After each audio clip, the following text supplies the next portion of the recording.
Here, yours truly. I will be your play-by-play voice for today as the Lane College Dragons take on, the Albany State University Golden Rams. I like how every week there's the blue Tigers and there's the golden ram. I love how they put the colors before the mascots. Today, I am joined by another special cohort of mine. Me and this guy go back quite a few years, and I'm glad to be sharing the booth with you. Go ahead and introduce yourself to the listening audience. All right, my name is Julian Atkins. I'm from Memphis, Tennessee, and look up to Reggie as an uncle. We've been broadcasting games on the couch. We've been getting some extra practice in, and finally doing it together. It's actually a blessing to be here, Reggie. It truly is. That's right. 105.3 FM Jackson, Fox Sports Jackson. We're pleased to be bringing you these highlights today. Hopefully there's more highlights for the Lane College Dragons since this is their home station. 0-2 on the year so far. Last week had a cancellation because of Hurricane Florence. One of the teams was not able to get into town, so that game will be made up at a later date. But today, the Dragons are trying to get into the W column. What can you tell us about the Dragons? You've been here for a couple of years now, Julian. What can you tell us going into the game? Well, the Dragons really have to stay disciplined and stay focused to win this game.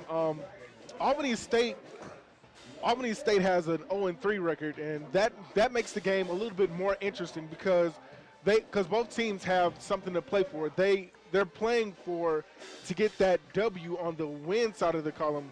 I mean, to put that 0 on the win side of the column off. Exactly, and something's got to give. Somebody's going to leave here with the W today, and right now the captains are at midfield as they're trying to figure out who's going to get the ball first and who's going to try to get that W column filled up with something besides a 0. I like how you framed that. Coach Burrows talked about a lot of things before the year started, and one of the main things I picked up on was focus. He said the team had to focus more. The first week, we didn't see that focus for the whole 60 minutes, and the game kind of trickled away from them against a very good Morehouse team. Lincoln team. Morehouse, same thing happened last week. The last game they played 2.5 quarters of great football, and then the rest of the game kind of went to the wayside. What are some of the things that they're going to have to do, the Dragons are going to have to do to get this win today? Well, tighten up defensively. Okay. Their impact players like Travis Streeter have to have a great game today, and their dynamic running back, Joseph Jeffrey, they need to find ways to get him the ball, and Ahmad Isaac, their explosive receiver, has to find a way to get the ball himself too, because he was only held to 1 catch and 9 yards the last time that they played. So they have some playmakers. They have the players to make plays. All they have to do is use them. All right, it looks like they're going to be receiving the ball first, which is a good thing for Lane, because I think getting out on offense and getting the offense and getting Reynolds comfortable at the quarterback position is going to pay dividends. You're absolutely right about Jeffrey. They went with him big in the first half, and it paid off. He had a couple of big runs, 56 yards, 46 yards. But then all of a sudden in the second half, I'm not sure if it was injury, but they kind of went away from that running attack a little bit, and it ended up costing them late in the third quarter. But that's neither here nor there. Like you said, Albany doesn't have any wins. Lane doesn't have any wins. We're going to keep it real simple right here, and let's see if the Dragons can get a W in the win column. All right, first kick is going to be going the way of the Dragons. The kicker for Albany State is set to kick, and that's Belinas. Belinas, the lefty, the south paw. Well, I guess the south foot. It's going to be up, and it's going to be fielded at the 8-yard line, but he steps out right when he touches it. So not a great field position for Lane early on is number 4 on the kickoff. That was Kenneth Williams. Yeah, Kenneth Williams is an explosive player. He has speed. He's their best cover corner, and he's just dangerous. All right. Lane trying to get that offense together. I would like to see what Coach Burrows has with a couple of extra weeks of preparation. Him and his coaching staff. Let's see if they come out with some wrinkles in the offense. They like to run the bubble screens a lot. They like to get Reynolds out in space because he is a great athlete, and he is by far he's been the highlight on offense besides Jeffrey. All right, looks like they're going to be wide up 2 wide out formations. He has 2 backs in the backfield. Reynolds out in the shotgun once again. He's surveying the defense. He gets the snap. Going to hand it off to Jeffrey. He's going to bust it up the middle. He's going to pick up a nice chunk of yards there, about 7 yards on the carry for Jeffrey. Early on, they're getting the ball in Jeffrey's hands, and they need to consistently do that. Take a look at the bottom of your screen if you're watching on TV. Micah Grigsby, he's also an explosive receiver for Lane College. Right, way to point that out, Julian. All right, we're going to go right to the offense again. Once again, we have 2 wide outs. We got Hampton out wide. I like Hampton a whole lot. Yeah, I think he's a very big receiver that can do some big things. Jeffrey in the backfield once again with Mr. Hill, if I'm not mistaken. Yep, that's right. Justin Hill also in the backfield. There's the snap. It's a free play. Reynolds going to lob it up. It is deflected away. There was a free play because the hard count made Albany jump off sides to go to Rams. This penalty is going to go against them more than likely. If you're a defensive lineman, which I was in high school, you have to be disciplined. You have to be focused. You have to watch the ball. You have to expect the unexpected. And you're absolutely right. You said it, partner. A free play and a repeat and a repeat of second down. Exactly. And we talked about that last time on the air. Aaron Rodgers is the master at taking advantage of that free play. I like what Reynolds did. Just throw it up and anything can happen. So a first down on the play after the penalty. So moving the chains is going to be big for the Dragons all day long because that's usually when they get in a lot of trouble, when they get stagnant with the offense and they have a lot of third and longs. The official wanted a brief word. I think he heard what he needed to hear. As the defense for the Golden Rams gets set up. The Golden Rams, and let's not take them for granted. They want to get out of that schneid too. They want to get a W in the win column as well. So they're going to be playing some really focused football early on. 3 wide outs right now, doubles on the left side, 1 on the right for the Dragons. Reynolds out of the shotgun, joined in the backfield by Jeffries and Hill. He's going to fake the handoff to Jeffries. He's going to find Hill out of the backfield. Picks up about 2 yards on the play. 2-yard gain by their fullback Hill, and Justin Hill is an explosive player as well. They need to get him the ball, not only on the offensive series when they're on their side of the field, but on the goal line because he's a bigger back than Jeffrey. Yeah, he's a bruising back, and that's not to take anything away from Jeffrey because Jeffrey is a big boy himself. All right, once again, 2 backs in the backfield, 3 wide outs. Let's see what the line can give Reynolds enough time to make some stuff happen. Here we got 2nd down and 7 to go, 13:36 left in the first quarter of play. Reynolds going to hand it off to Jeffrey. Jeffrey, once again, nice moves, keeping the feet working. He picks up about 6 of those 7 yards. We got a 3rd and short coming up. Actually, I think they're going to give him the first down. Yes, they are going to give him the first down, and like I said, Joseph Jeffrey making his presence felt early. I like how you pointed out that you played football. We'll definitely get some of your expertise later on. No, I'm serious. I like how you dropped that in real quick. I like what we're working with right here. Reynolds out of the shotgun again. He's going to get the snap. He's going to fake the handoff. This time a Ram player in the backfield, and the Rams were ready for that play. They swarmed, and he goes down with a 1-yard loss. Yeah, defensive lineman, you have to expect the unexpected, and I think they expected I honestly think they expected Reynolds to keep that one. They were not going to continue to go on the ground with Jeffrey or Hill. Well, when you have those RPO plays, the run-pass option, that's exactly what it looked like Reynolds was running there. He decided to keep it, but it was way too much traffic up there. Way to point that out, Julian. All right, now we have Jeffries and Hill in the backfield again. We got 2 wide out, split out left. We have Hampton on the right side. Let's see if the Dragons are going to put it in the air. It's 2nd and long right now, 2nd and 11 to be exact. Reynolds gets the ball out of the shotgun, drops back to pass. He's going to find Hill underneath. Hill has a lot of green in front of him. He makes a couple of moves, and he's brought down right in front of the yardsticks. It should be 3rd and short unless they get another generous spot. Yeah, if they favor a spot, which they aren't going to do here, they favored him just short of the first down, and I honestly think they're going to go with their big bruiser, Justin Hill. Yeah, they're in short situation. I think they can go with Hill. I think they can go with Jeffrey right here. But if you want to really go with it, you go with play action right here. But let's see what exactly Reynolds does. He does the hard snap again. He has another free play. He throws it up to Austin. That's going to be pass interference. It should have been pass interference. There's the laundry right there. So big yardage coming up for the Dragons. Yeah, 2 flags on the play. One of them probably is going to be declined. I think they're going to go with the pass interference or offsides. I think you got to go with the pass interference. Of course, the offside gets you the first down. But the quarterback was just clearly beat off the line, and Austin Isaac had a handful of jersey being grabbed. So we got the offsides penalty, of course, and that's what they're going to call. They're just going to go with the offsides penalty, and they're going to go ahead and move the first down along. Coach Burrows has to like what he sees from his offense so far. Yeah, and the penalty was simply because the defensive back did not play the ball. You have to play the ball and not the player. I've never played defensive back a day in my life, and I know that. All right, it's weird because I'm watching the way that Lane looks on offense right now. I think playing those tough games early on, they look a little more composed than Albany State right now. These are two winless teams, but right now Lane's looking like they've been facing tougher competition.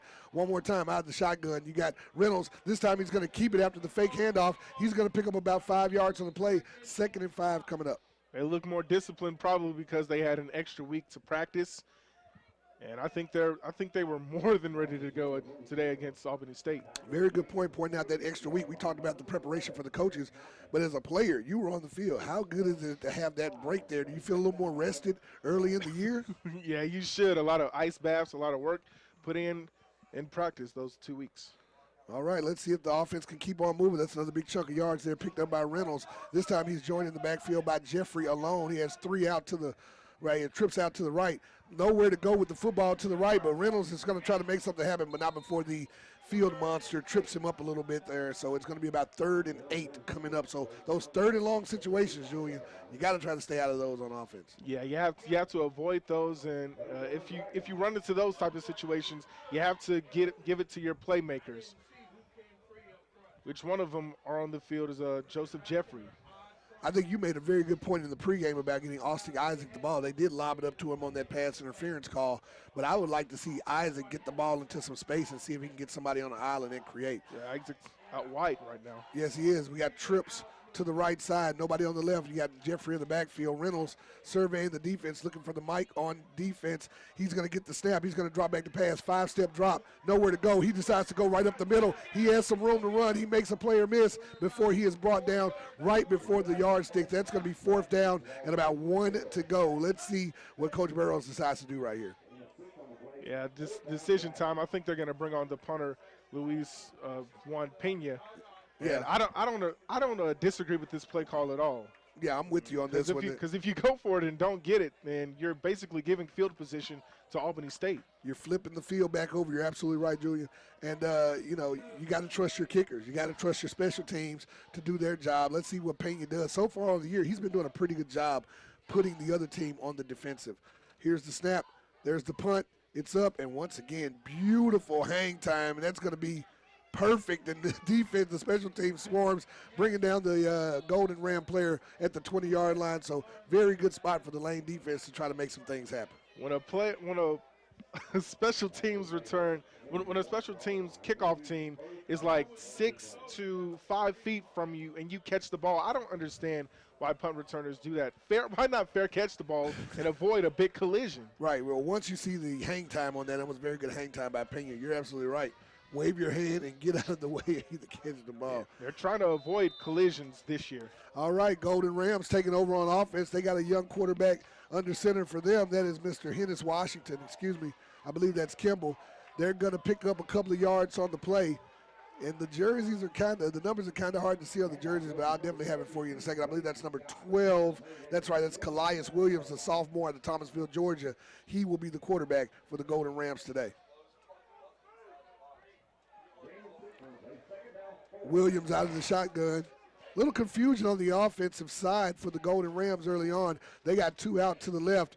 Williams, he's trying to get them to jump offside. So both teams trying to test the discipline of the defensive line. But Lane, we talked about it before, they look very composed early on. They don't go offside. Williams going to hand the ball off on a shovel pass to his running back. That's number 26. And, that's Eric Crawford Jr., the freshman out of Georgia, and he goes nowhere. Yeah, nowhere to go. Great penetration by the LCD defense, and great discipline on that hard count as well. Like you said, if you don't have discipline, you really don't have a football team. Yep, and we mentioned it earlier, and I'm going to go ahead and keep I'm not going to beat the horse too much early on, but Lane with a little bit of confusion there. But even their defense looks more poised, but apparently not poised enough because I think we're going to have a timeout. Coach Barrows didn't like what he sees. As a matter of fact, we're going to get ready to take a 30-second timeout here on the station that gives you the best in Jackson sports. It's 105.3 Fox Sports Jackson.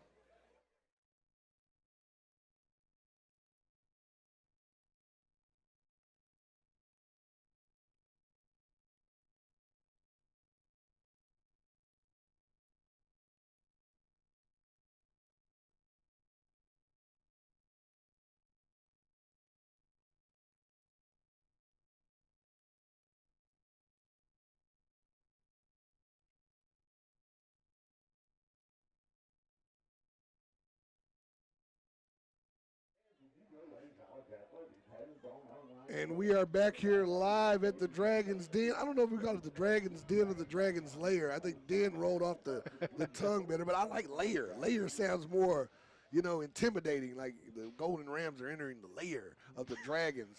Right now, they're facing a very long third down and 7, 8-12 left to go in the first quarter of play. Williams, the quarterback, young quarterback, sophomore, but he's trying to make some things happen. They're going to run the pitch out wide. They get out wide, but Lane is not going. The Dragons stop them short of the first down, so it's going to be 4th and about 2 coming up. Probably going to get a punt here with Austin Isaac. It's Ahmad Isaac back to receive. Yeah, Ahmad Isaac, their playmaker, and great penetration again.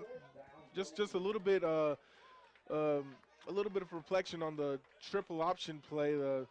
And a triple option is kind of hard to duplicate, Reggie.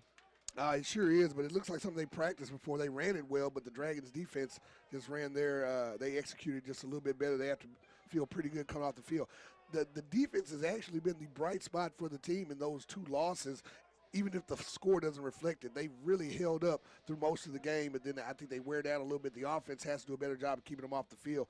There's the snap. There's the punt. It's up. It's a good punt, and hey, Mr. Ahmad Isaac is a smart man. He listened to you, Julian. He called for the fair catch very early on when he saw that nice punt. It'll be fielded at about the 27-yard line, and that's where Lane will be taking over on offense. Yeah, it's not too much of a great field position, but let's see what this Lane College offense has under their belts in this second series. All right, let's see if Reynolds can keep the ball moving. I would definitely like to see more routes that puts your better athletes in space.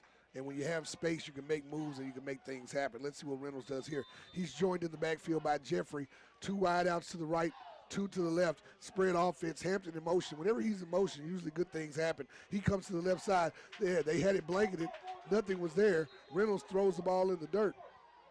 And there was just nothing going on there early on. Smart play to throw that ball away. And I think it was a little bit of a miscommunication between Reynolds and Hampton. I think it was supposed to be a screen to Hampton, probably a little drag route out of the backfield, but just poor execution by this offense. Well, it looks like Hampton was going for one of those bubble screens like you were talking about, but a man was right on him. So maybe that's just good scouting there by Albany State because they were ready for that play. I told you when he comes out, usually he's getting the ball, and that time Albany State was ready. One more time, spread offense out of the shotgun. Reynolds, low snap. He picks it up off the ground. He has nowhere to go. They're swarming. He tries to come out, but the Golden Rams get the sack, and he is down, and that's a big loss. And another 3rd and long coming up for Lane. A big loss on that play, like you said, and I don't think coaches are really big fans of their quarterback being hit at all. Yeah, I don't think that's number 1 on the list, Julian. I think it'd probably be winning, maybe a Gatorade shower or 2, and somewhere further along down the line, my quarterback getting sacked. I believe you're in the offensive line. You're absolutely right. You have to protect the quarterback.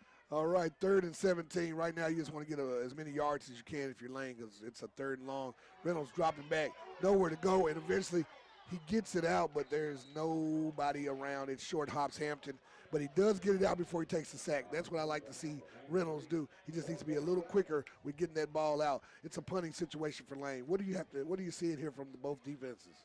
Both defenses are kicking in early. They've got their defensive shoes on, and it's a defensive battle early. And a low-scoring affair. Well, it's not really scoring at all. Both teams have 0. Defensive shoes. Where can you find those? Hibbits? Maybe you can find them at Payless. Okay, I don't know if we just did some free advertising there. I don't know if I was going to say that or not. Paying you back to receive. Paying you back to take the punt. And the Golden Rams, they have a player stationed at midfield, but Pena is going to boot this one right to the receiver, and he's going to try to make some stuff happen. That's number 3 for Albany State. He tries to bring it out wide, but he has nowhere to go. That was Mike Green. Who? Mike Green, the senior, forced out of bounds, but really good field position for the Golden Rams. Excellent field position for Albany State, and let's see what they have to offer on their second possession. Seems like both teams, you see this a lot in the first quarters of play. 6:08 left to go in the first quarter play. You see teams trying to feel each other out a little bit.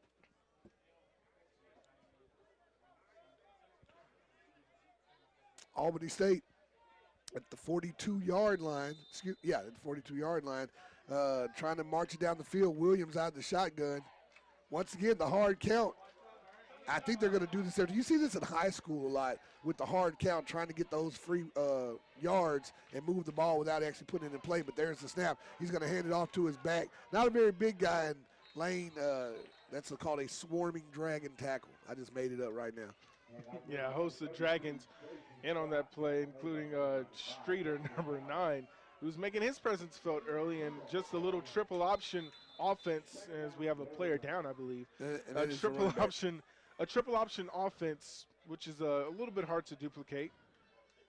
But you have to be very disciplined to stop a triple option offense. Right. That's on any triple option offense. And I believe that is number 32 on the ground for the Golden Rams. That's Tracy Scott, the junior out of Greenville, South Carolina, 6 foot, 205 pounds. He's a big guy, but he ran into a whole lot of Dragons at once, and they crumpled him up pretty good. But he is on his feet. It looks like he's going to have to check out for one of the plays. He looks a little wobbly, but the trainers are with him, so they're going to go ahead and get him off the field. The Dragons' defense comes back on the field.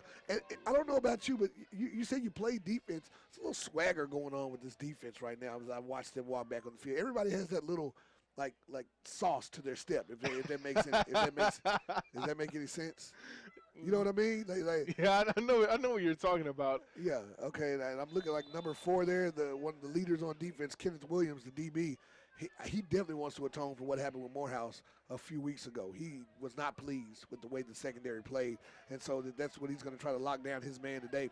Williams out of the shotgun, and look at the big boy in the backfield. That's the fullback. Looks like an offensive guard, and he clears some space for Williams, and that play actually worked pretty good because Williams busted up the gut, and I believe he picked up about 7 yards on the play. Going to be 3rd and about 2. That was a converted offensive lineman, John Wesley. That was number 52 on that play from Miami, Florida. Paved the way for Williams to run. Had a little green in front of him, was tripped up. And if that trip wasn't happening, I think see you later bye for Williams. Something Coach Burrows and his staff's going to pay attention to later. That play actually picked them up a nice chunk of yards. Here's the next play from scrimmage, and you know what? I don't think he got the first down. That was a running back, number 32, trying to get as close to the sticks as he could, but he's going to be a little short, I believe, depending on the spot. Yep, 4th down and 1 to go at about the 34-yard line. Let's see what the Golden Rams decide to do, and they might go for it. Decision time for Coach Granada. And if whatever decision that they decide to go with, I'm not going to disagree with either decision. I think you got to look for the hard count right here. If you're Lane, they've been doing it all game. You definitely don't want to bite on this particular one. Golden Rams in the shotgun. They have a receiver in motion. And there's the snap. Williams, and we definitely got some movement on the line. That might be going back to the Rams, but what a hit after the play. Williams, the play was still going on, so it wasn't an illegal hit, but we're seeing a late flag coming in there. Let's see exactly what the officials would like to do on the play. Yeah, and a false start penalty, and probably a little bit of a trash talking penalty from an offensive lineman, and a linebacker for Lane. There were 2 fouls on the play. Good call, Julian. False start on the offense. And a dead ball foul, unsportsmanlike conduct on the defense, and that'll be for that late hit. And Coach Burrows is not pleased with his defense, even though it fired them up. He is not pleased with it at all. That was a selfish penalty by number 7 for Lane College, taunting that offensive lineman, and the offensive lineman was trying to protect his running back because they hit him late. And I wouldn't disagree with the offensive lineman for protecting his quarterback, but that was a very selfish play by the linebacker for Lane College. You got to stay focused, and those are the little things that Coach Burrows talked about, and it cost them a first down. So now 1st down for the Dragons. They got some momentum at the 25-yard line as you got a receiver in motion, 2 to the left, 1 to the right. Williams going to draw back the pass. The righty, he's going to throw a bullet, has a man wide open at the goal line, and eventually he gets in. That is a touchdown. Nice play there by Williams, finding an open man on the sideline, and there was number 3, Mike Green. Yeah, the Albany State offense take advantage of the selfish penalty by Lane College and bomb the ball down the field, which they were not expecting at all. I don't think anybody was expecting the throw. I think they were more anticipated on the run on that play. And that's what you can't have, because I saw a couple of those plays happen a couple of weeks ago in the Morehouse game where somebody's just wide open on that left side of the field. There's got to be communication when those crossing routes happen. Yeah, the penalty by Bolinas with the kick. It's up and it's good. 7-0 is your score with 3:38 left to go, the first score of the game. We're going to take another. No, we're going to go ahead and stay here. We're going to stay here through this break. We're going to go ahead and break down that touchdown. Go ahead and tell me a little bit about it. the breakdown of the touchdown. The reason for the extension of the drive was because of a selfish penalty by the Lane College linebacker. They took advantage of it right off the gate and made a bullet pass down the field, and the receiver adjusted and just dove into the end zone. I would have liked to see more of that play from the beginning, because I don't think it was a late hit. That's why the officials didn't call the late hit. I think the hit happened during the course of the play, because that just happens right after a false start once the ball is snapped like that. But there was definitely some taunting going on, and I don't know how much number 7, Shorter, was taunting another player as much as he was hyping his teammate up. But when you're on the field in a skirmish, you can't really tell. So I would have liked to see more if he was directly going after their player, or was he just hyped that his boy put a big hit on the quarterback. Yeah, you know what, Reggie? Stupid penalties can come back to bite you in the butt, and I think we got an example of that on that drive. All right, Bolinas with the kick. As the the Golden Rams got to be feeling good. The return is coming Lane's way, and there's a move down the middle, but he is tackled right there at the 15-yard line. That was number 17, Anthony Evelyn, listed as athlete out of Atlanta Beach, Florida. He's taken down about the 17-yard line. Yeah, and not so good field position for Lane College. Their third possession, they probably would have had another possession after that one. So it just goes to show. Sorry for cutting you off, but it just goes to show you earlier what we talked about composure and your demeanor. It can't just be for one or two series or possessions. You have to extend that through the whole game. So right now, Lane needs to get back focused and do it quickly before this game gets out of hand. 7-0 is your score. 3:30 left to go in the first quarter of play. Reynolds out of the shotgun, lonely backfield. He's back there by himself. Those are those wrinkles we're talking about. Nice pass out there to Hill, and he's eventually drove out of bounds after a 1-yard pickup. And I said it was Hill, but it was actually number 21, Mydarius Trillo, the 5'7" junior out of Evergreen, Alabama. Not so much on that play, and kind of a great execution by the Albany State defense. Trying to throw some wrinkles into the offense for the Dragons. Had an empty backfield. I think you got to go to Jeffrey here. You got to see if he can pick up a big chunk of yards. Reynolds tries to go with the hard count, doesn't get it. He hands it to Jeffrey. Jeffrey picks up about 3 on the play. Not much going there as the Rams defense look like they're a little excited. Yeah, they've got some momentum after that touchdown. And they tackle him just short of the 20-yard line. They're actually going to spot him at the 20-yard line. It's 3rd down. So we got 3rd down and 9. Well, that's where they got 3rd down and 9 coming up. It looks like it might be a little shorter than that. 3rd and 7 is going to be the play there after picking up a couple of yards. Let's see if Lane can try to keep those sticks moving. 2 out wide on the right, 1 to the left. Let's see if Isaac can get some separation off the line and make some things happen. Reynolds looking downfield. He has nowhere to go. Eventually, he just tries to tuck it and run. Didn't really survey the defense that much before he comes out of the pocket, and he is taken down quickly, and so are the Lane Dragons. They are out quickly on offense. And Coach Burrows can't be pleased with his offense, the way they're executing plays right now. So far, 3 offensive series and 3 punts. And Albany State is coming in as not really the underdog, but close to it. And they're showing their pressure early. One team's 0-3, one's 0-2. So we talked about it early on. Something's got to give. Pena back to get this punt and put it in the air. 3rd punt of the day, and Pena, this one not one of his better ones. It's going to be fielded at the 35-yard line, and I think it's going to block in the back. So this might be coming back as number 3, Mike Green, gets it all the way down to the 20-yard line. But I think we got a possible block in the back, so this one's going to be taken back a little bit. More than likely, this is going to come back as that flag was thrown by the side judge. And I don't understand. I don't know why you do it. That's a no-brainer to me. I don't know why you block a person in the back when the play is like 10 or 15 yards in front of you. No, it doesn't make sense, and it happened so quick. It was a short kick, as a matter of fact, and I believe it wasn't a hard block in the back. It was just a touch. But let's see what they got right here from the officials. That's right, illegal block in the back, number 22, and that's going to be on Calvin Lewis the fifth, and the sophomore from Jacksonville, Florida, just made a mistake. And mistakes happen in football, but if you're going to be making a mistake, you better make them up than down. Right. You're absolutely right about that, Reggie. 7-0 is your score. 1:20 left to go in the first quarter of play. Albany State University back on the offensive side of the football, and decent field position one more time. They're at the 48-yard line of Lane. Let's see what Williams can do under center. Tries to get him to jump again. The offensive lineman wants the penalty. It's not there, so they're going to go ahead and call what they need to call.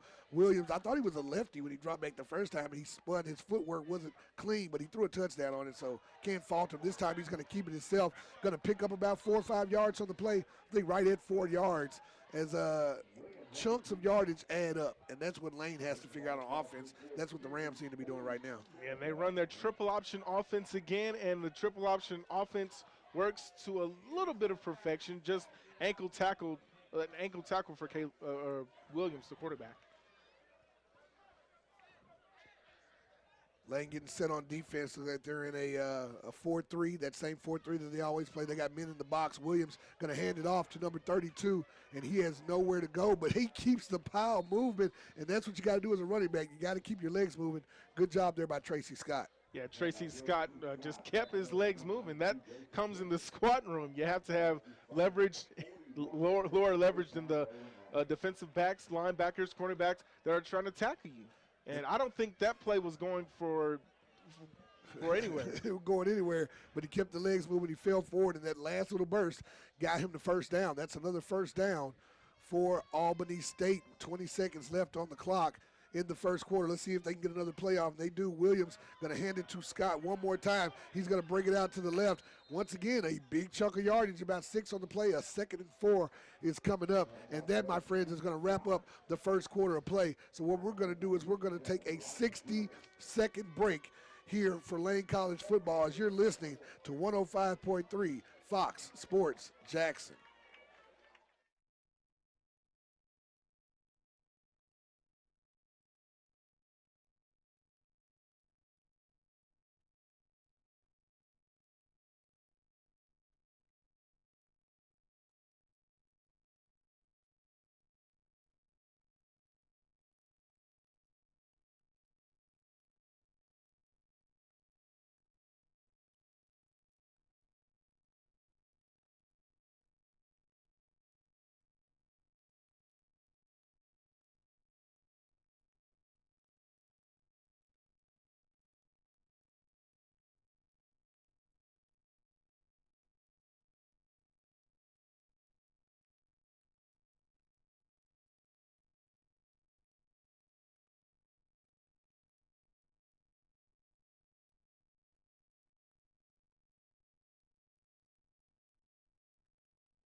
All right, we're back here live from Lane College Field, Lane College Dragons lair. That's what I'm going to call it. Albany State up by a score of 7-0. And they're on the offensive attack again. Williams gets the snap. He has nowhere to go.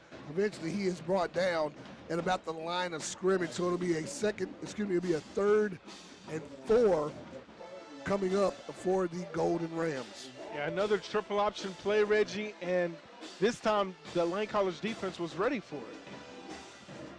And you be bringing up the triple option a lot. I know thank you for those stats, Mr. Roger Ogden. I know somebody that runs that play a lot. Georgia Tech used to run that triple option a lot, coming out of the backfield with the multiple options at running back. And it looks like that's what the Golden Rams are trying to pull off themselves. This time they have trips out to the right, one receiver to the left. Got one back in the backfield with Calais Williams. Williams drops back the pass. The big righty has nowhere to go. And eventually he just spikes it into the dirt, and a flag comes out in the process. Yeah, more laundry on the field as he dropped back to pass, had nowhere to go. And a great play to just chuck it into the turf, or grass in this case. And the band plays on. The band is loud. Looks like we're going to get a holding penalty on the Rams. That's what it looks like with the lead official signaling to the sideline, and they're going to go ahead and take that penalty. Yeah, holding on the offense. They're going to go ahead and take that penalty, and they're going to march it back just a little bit, which should make Lane feel pretty good because the momentum was definitely on the Rams' side. Yeah, they should feel pretty good in that play, and I honestly think they accepted the penalty. I probably would have declined it. It would have been 4th down. Yeah, but I think they were pretty sure the Rams were going to go for it on 4th and 3, or they were going to kick it, so they move him back.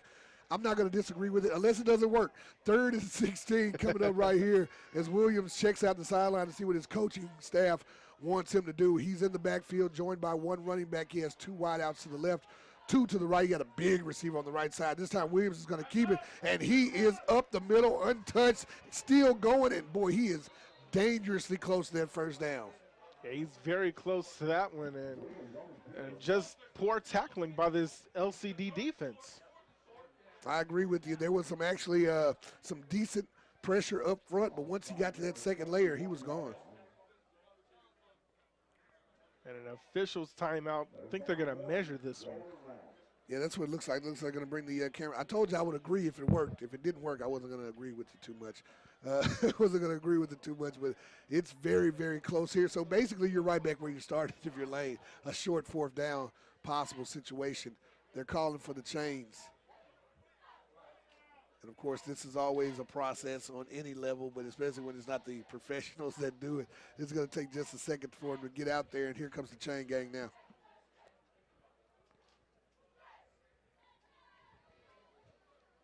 Will they give it to him? They're measuring. And literally a chain link short, and I'm pretty sure the Golden Rams are going to kind of go for this one. Yeah, I think they are going to go for this one, and I wouldn't disagree with this play call. It's just 6 to 8 inches. Pick up the 1st down. Well, we'll see how it goes. And Lane, the defense has to be pumped up. Give me your point of view as a defensive lineman, a former defensive lineman. A defensive lineman, you have to stay disciplined. You have to watch the hard count. You have to be ready for anything. You have to expect the unexpected, and you just have to, let that preparation come into work. It's 6 to 8 inches. They have to pick up the 1st down here in order to extend this drive. All right, Williams, the sophomore quarterback. And once again, we actually have a timeout on the play. So why don't we go ahead and take a timeout as well? We got to get these spots in. We're going to take a 30-second break. You're listening to 105.3 Fox Sports Jackson. And as a matter of fact, I've been saying 105.3 all day. I'm not sure if those servers are back up. So you might be listening to us on 93.1 as well. But either way, it's Fox Sports Jackson. So make sure you stay tuned.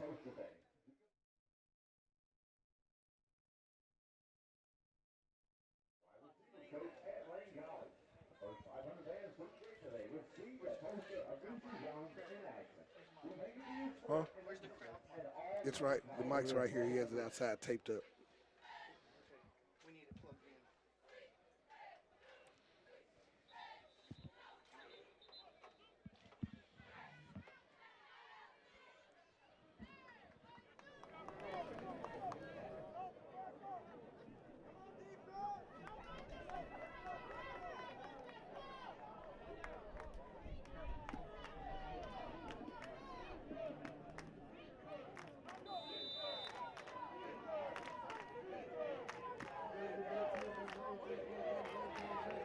Fourth and short going. Williams has nowhere to go. He's eventually stripped in the backfield. That's going to be a turnover. The Lane Dragons step up big on fourth down. That's exactly the shot in the arm that the I'm going to play with everybody. Number 95, Brett Collins. Running football, third down. Lane College Dragon offense as their defense made a big play there. And eventually, I mean, from the start, you saw the linebacker just fly over the top of the offensive lineman. Nowhere to go for the quarterback. He tries to get out right. Williams scrambled. Eventually, he held the ball out. You got to protect the football if you're a quarterback, right? Yeah, you have to protect the football. If you don't protect the football, then bad things like that could happen. Let's see if the Lane College Dragons offense can finally get something working right here. We got a running back in the backfield. That's Jeffrey. He's going to receive it. He's going to come out wide on the on the running back draw. Nothing going there, but he does pick up about 3 yards on the play. And that's saying a lot for Lane today. Jeffrey. Yep. And Joseph Jeffries is still making his presence Made by number 6, Aaron here Davis. as he's going to take a breather. Justin Hill's going to be 44-yard line, gain of 6. Once again, I like Lane trying to get the ball into their best players' hands and letting them create something on the offensive side. Reynolds, the senior quarterback, once again out of the shotgun. The lefty joined in the backfield by Justin Hill. He has trips to the right. It's a low snap. It goes down. Very savvy move there by the senior, just covering up the football, not trying to make something out of nothing. Reynolds the ball at the 35-yard line. Whatever you can do in that situation, then you have to do. If you feel like you can pick up the ball, then pick up the ball. If you feel like you can't, then just fall on. Don't make the situation any worse than what it already was. So you go from a 2nd and 4, a 2nd and short. Now you're back long again. Another 3rd and long coming up for Lane. 12:30 left to go in the first half of play. Lane trailing Albany State by a score of 7-0. This time Reynolds gets the pass. He has nowhere to go, trying to stay on his feet, but he's eventually brought down. And the Golden Rams are psyched, but we could possibly have a late hit there. It looks like the defensive player was trying to just get up, but he was a little animated trying to do it. Right on the play. I mean, I wouldn't call this a no-brainer. I think it was a mistake. Just a regular mistake. I think it's quarterback right to the head. That'll be a 15-yard penalty on that play. And that simple mistake cost the Golden Rams a penalty there, and they're going to give up a first down on the play. So a very gifted possession so far for the Dragons. Yeah, what a gift that Albany State just handed Lane College. And to be fair to the defensive lineman, that was just sort of an accident. Yeah, I don't think he was doing anything malicious, but protecting the quarterback is the number one thing going on right now in all of football. Speaking of the quarterback, another low snap there. It's picked up by Reynolds, given the heel. He drives forward for about 2 yards. Having some situations going on with the center and the snap lately in the last few possessions. Last 2 possessions, you have to get it to his chest. You can't have it below his knees. You can't have it, as high as the Eiffel Tower. Very good point there. And Reynolds not a very tall quarterback, so just getting it to his breadbasket should be a little more simple than putting it down lower. Reynolds in the backfield by himself now. No, he's just joined by Hill. He's actually going to hand the ball off to Hill. Hill gets it on a counter. He picks up about 3 yards on the play, and we have a 3rd down and 5 getting ready to come up for the Dragons. Maybe one of the biggest 3rd downs of the game so far as momentum goes. Big play for this Albany State defense. And Lane College just has to pick up the first down. All of their drives have gone for punts so far in this game. Well, I know the last 2 times they have been 3 and out, so you definitely want to get some kind of momentum going that this is based on penalties. Tripp stacked up to the left side. Reynolds is going to drive. He's going to go with the option. No, he's going to keep it himself, and he is going to be brought down about a yard short of the first down marker.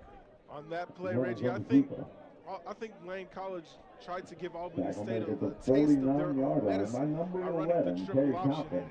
And it worked a little bit, just a couple of yards short of the run by Marcus Reynolds. I definitely think, and they're not going to go for it here. They're going to go with the punt. So Payton, the special teams, is coming on the field to punt away the football. But I'm looking at some of these first half stats. Joshua Jeffrey, 3 carries, 17 yards, 6 yards a carry. Don't understand why we're not getting him the ball a little bit more. Special teams out on the field. Pena with the punt. It's up, and it is a beautiful spiral that goes all the way back. Mike Scott feels it. Not a very smart move by Mike Scott. He feels it at the 5-yard line. He's tackled at the 3. Got to feel good about that special teams play there for the Dragons. Yeah, momentum for the defense, and that's a no-brainer by Scott, the returner. Made by number 82. Great, excellent hang time. The special teams unit for Lane College was all over that one. He was not going anywhere. And plus, it was fielded on a run. Why not call a fair catch? Yeah, it was on the run. It was a beautiful punt, and that's just coming down to. And I said Scott. That was actually Mike Green on the catch there, but he has to be smarter than that. And now you put your team in a very unenviable position as Williams has his back to the goal line right now, and one of his running backs is actually standing in the end zone. Let's see if the Golden Rams can come out of this worse for wear. He's going to hand it off. No, it's going to be a triple pitch. You were right for it, and the Lane Dragons were there on the spot. That's actually a loss on the play down to the 1-yard line. A loss of about 2 yards, and the Albany State offense keeps running the triple option to see if Lane College is going to stop it. And this time, second down, 13. Lane College had more penetration than Albany State did. They got pursued in the backfield, and a loss of about 2 yards, and Albany State with their back against the wall here. 7-0 Albany State, 9:40 left to go in the first half of play. Williams with the goalpost on his back. He drops back into the end zone. He's going to find a man out wide. He's going to pick up about 375. Yeah, okay, we're right about 5 yards on the play. He's eventually taken down at the 10-yard line. That was a nice catch there by McKinley Habersham. We're going to roll with that one. The 5'9" running back out of Savannah, Georgia. The running back out of the backfield, a little drag work to perfection, got some of the sack yardage back, and now another third down for the Albany State defense. Third and 13 coming up for the Golden Rams right now. They have a lead, so you just don't want to do anything silly this close to your end zone. Williams joined in the backfield by Scott. He has a receiver in motion. He has two trips to the right. One receiver out wide. He's going to get the snap out of the shotgun, drops back, throws it over the middle. Nobody's there. Good defense there by the Dragons, and they have forced the play. I think the throw was. I think the bad throw was initially off his back foot. Lane College brought blitz up the middle, including Streeter, and the quarterback was not able to follow through with it. You're absolutely right, Julian, and just good defense there by Lane. That's what they needed after their offense gets off the field again. The defense picks them up a little bit. Belinas is in to make the punt for the Golden Rams. He puts it up, and it's about at the midfield. It's going to take a very, very nice lane hop, and it's going to be down at the 40. Well, there's a lot of commotion around the ball before it's down. And the refs are going to definitely say it's going to stay Lane's way. It's not coming back. Albany, they tried to pull a little fast move there, but it didn't really work out too good. I don't think that was a smart play to try to pick that ball up when it was being fielded. Just no-brainers and miscues early in this game. We talked about the composure for the Dragons earlier. I would like to see it show up once more. Because you're not out of the ball game here, but you kind of move the football on offense. Let's see if the senior Reynolds is able to make some things happen with his feet. I would actually call some plays and maybe put him out in the open. Yeah, they have to give it to their big running back, Joseph Jeffrey, right here. All right, let's see if you called it right, Julian. Jeffrey lines out wide. He's going to get the ball. He gets a hole, but it closes up very quickly, and the Golden Rams drive him back 10 yards or so from the line of scrimmage. So play didn't work out too well there. Excellent penetration by the Albany State defense, and the players wanted a flag, but second down 11. I honestly think they could have gotten. I think that's a good no call because it was really like probably more than a half a second after the whistle was blown as they tried to finish the play.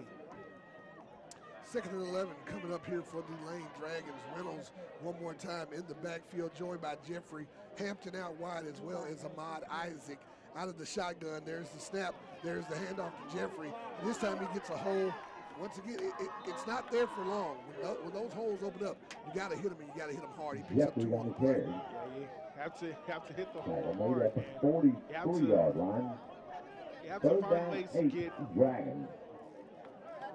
get Joseph Jeffrey the ball in this drive as well. The 5th drive, I believe, by the Lane College defense, offense. Excuse me. We're good, brother. We're going to try to make some things happen right here on offense. That's what Lane's going to try to do. But, you know, you got another team across the field from you right now. The Golden Rams are playing great defense.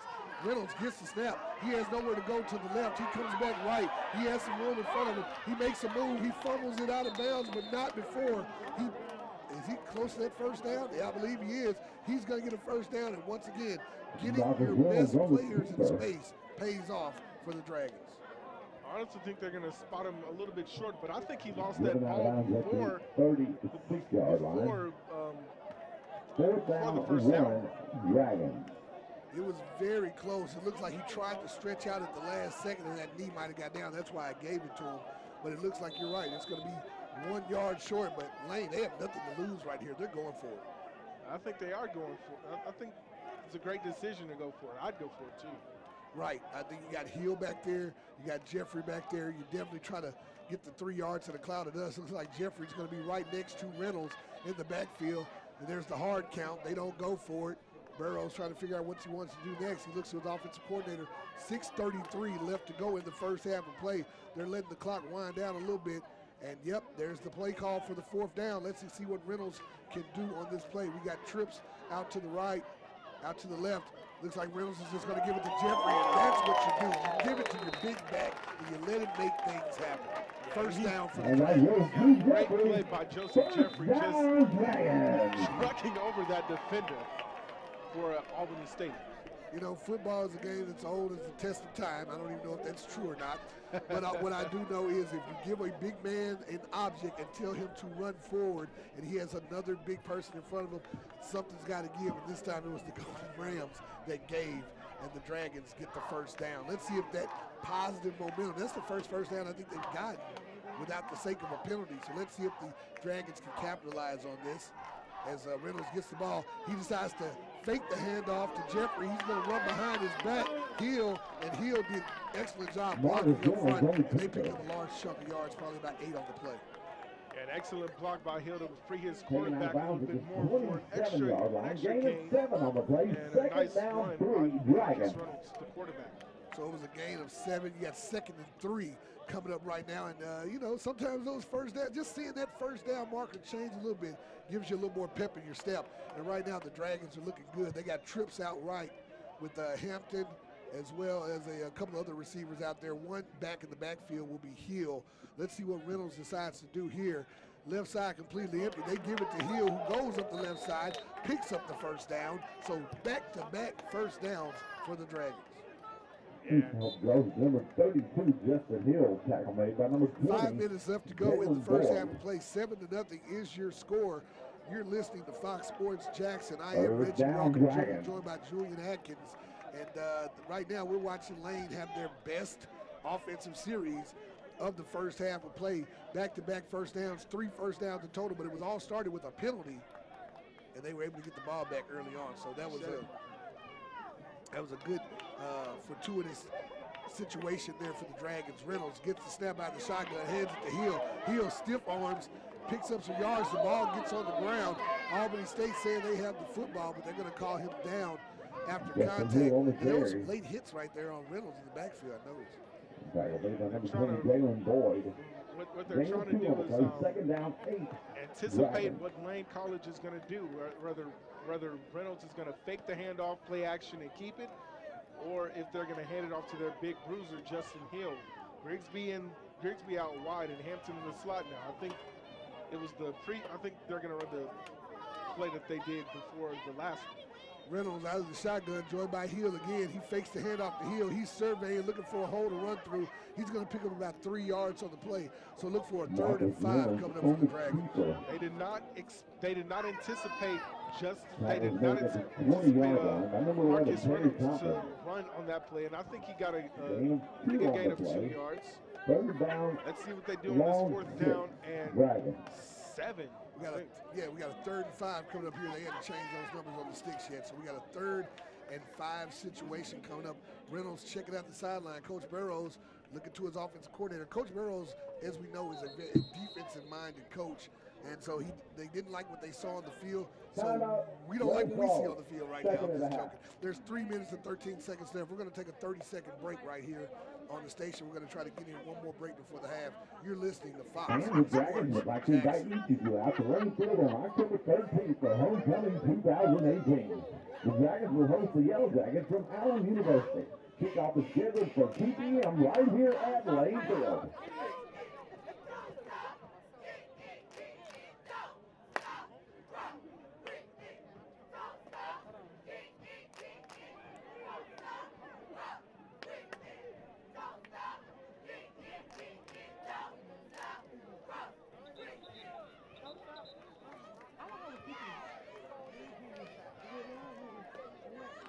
All right, we're back here live at Lane College Dragons Field. Lane College making a move on offense. They look like they're poised to try to put some points on the board. I think they're within Pena's distance of a field goal. So right now, not losing yards is the most important thing for the Dragons as they come back on the field after getting their offensive set in place. 3:13 left to go in the half, and just like that, Albany State takes a timeout. Let's go ahead and start breaking down some of the things that Lane has to do in order to get this ball into the end zone. They have to get it to their playmakers, whether it's Isaac Hampton or Jeffrey. They have to get it to one of their best playmakers. And I think Amari Hampton is one of their explosive players as well. Lane College, their best drive of the game, as you mentioned earlier in the drive, this is actually their best drive of the game. They have to pick up the first down here in order to extend the drive. But if they don't pick up the first down, they have a very reliable punter in Vicente Luis Juan Pena. Yes, and I'm glad you said his whole name, but usually I just say Pena. That's what I was told to say at the beginning of the year. I'm going to go down and talk to the young man eventually before one of these games starts. He'll give me the correct pronunciation. Lane's offense is back on the field now. Trips out right. Hill in the backfield, Joey Reynolds. Nobody on the left side of the field. Let's see if something works that way. Reynolds looking to the right the whole time. He's going to go over the top, and he has absolutely nobody over there as Hampton pulls up short. The pass was a little too far. So now we got 4th down and 6. Kind of an interesting play call there for Lane on 3rd down. I think he was looking for Hampton, just probably a little bit of miscommunication by Hampton and Reynolds, because he threw that one, like you said, to nobody. Right, and like I said, just an interesting call on 3rd and 5. You would like to see them maybe try to get the sticks moving one more time and holding the ball to us in the possession. But it looks like the special teams is coming onto the field. Pena is set up to kick this field goal. It's a nice length of a field goal. He's at the 27-yard line. Kick is up, and it is blocked by the Golden Rams. The snap was a little low. Tried to get in the air. It's not to be. And the Dragons on the board. And the Rams taking over. And they come up empty on this job, and this is exactly what you were talking about earlier in the game that happened the last time that they played. Special teams was a problem for Juan Pena. 2 missed extra points and a missed 25-yard field goal. Right, and I've actually said I thought Pena's done a good job as far as the punting aspect of the game goes, but you're right. You got to be able to get points when they are available. And it has to be a whole unit's effort. I'm not going to just put it on the kicker because it's easy to do that. Kickers get a lot of grief. But, I mean, that snap was not the best snap. The holder has to get it up. A lot of things have to go right. But Pena, you definitely don't want to leave points on the board. Williams with the ball now for the Golden Rams. Williams looking out to the right side. He has nowhere to go. Eventually, he does find a receiver. That is going to be Green. Green has nowhere to go. He's eventually tackled on the sideline. That's going to be a loss of 2. And right now, both offenses look a little stagnant. Yeah, they look a little tender today. Tender? A little like, bit of like chicken. They look a little bit nimble on offense today. Offensive series, just 1 touchdown being scored, a low-scoring affair, and it's only the 2nd quarter. It's weird you say I've never heard the term tender. I guess that means they're juicy. I don't really know where we're going with that. And this is a family show, so I'm going to go ahead and deviate away from that. But Williams is going to get the snap, and he is going to be yanked down into the backfield with nowhere to go. And you know what? Lane's defense looks like they're ticked off. They look like they're ticked off. They're flying to the football right now, and they're yanking people down with ferocity. Well, there's a point in the game where you have to be fed up as a defensive player and step up your game. And I think Lane College is doing that right now as Albany State has a 3rd down and long. 3rd and 13, 1:43 left to go in the half. This first half has flown by because both teams are just running the football and defenses are on and off the field. Let's see what Albany State does here. They're going to probably put the ball in the air on 3rd and 13. You need a big turnover here if you're Lane. You've got one turnover today. You need another one. This time Williams is going to keep the ball, and he goes absolutely nowhere. They lost yards that entire possession, and they will be forced to punt. And 1:17 left to go. Lane might get some great field position right before the half. Yeah, a great play, a great series by this Lane College defense. Probably the best series that they've had in the game. Williams tried to do a little fake screen pass and a fake handoff and tried to keep it himself, but went to no avail. Ahmad Isaac back to receive the punt for the Dragons. Molinas will be kicking off. And I believe there is going to be a timeout right here. We're going to go ahead and stick with it, though, with 56 seconds left. We're going to go ahead and stay with the play. Not much to say as far as offensive breakdowns for Lane. The best drive happened the previous one. Yeah, the previous drive was an excellent drive, just a little bit of miscommunication on special teams with that block kick, and special teams has been a problem, I think well, I wouldn't say all year. We've only played in 4 games. Well, in Lane's case, they're only playing in their 3rd game of the season. But methodical drives have to be consistent. You have to be consistent in methodical drives. And Lane College coming out on offense, I would not be surprised if they put the ball in Joseph Jeffrey's hands all drive long. 56 seconds on the clock in the 2nd quarter. Molinas getting ready to punt the ball for the Golden Rams. Let's see if any trickeration might take place here.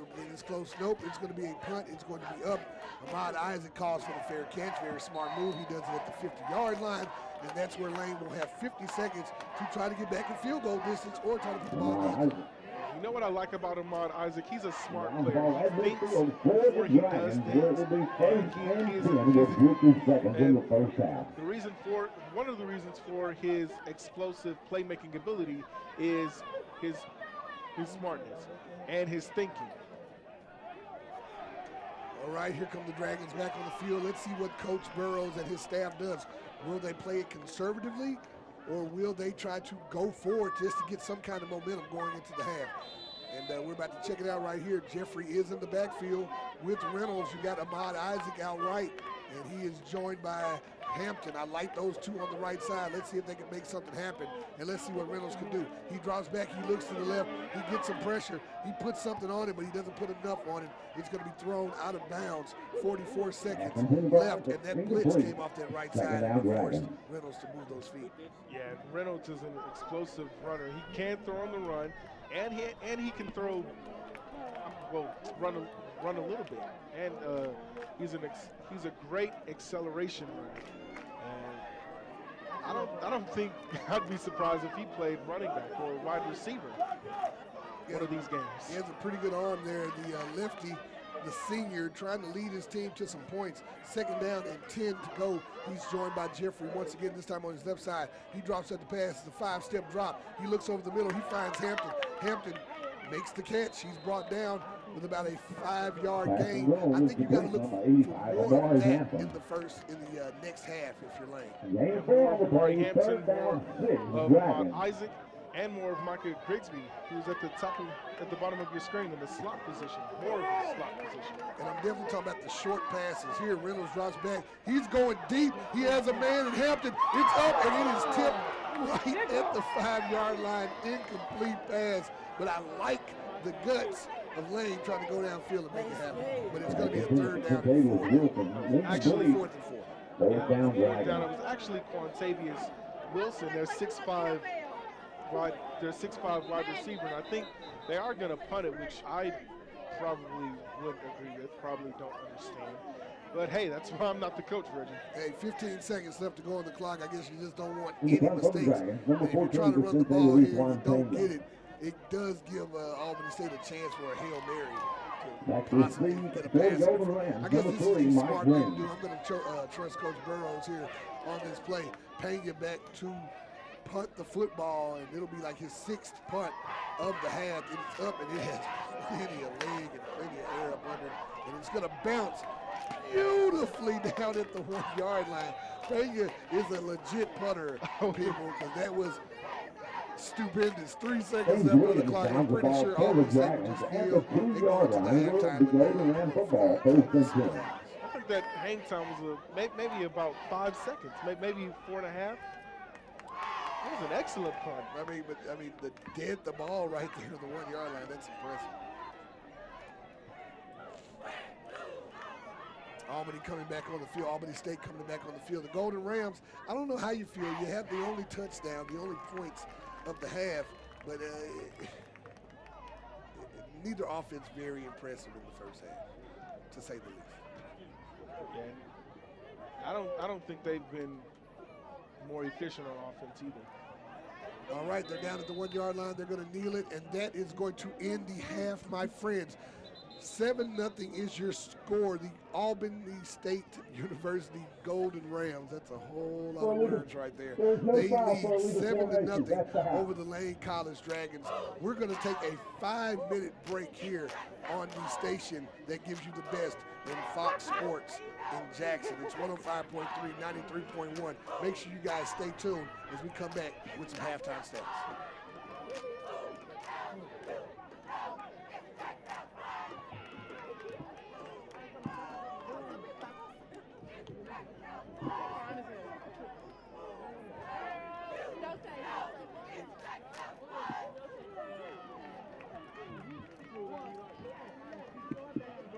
Hey, Dragon fans, don't forget that Lane College Athletics has its own online store.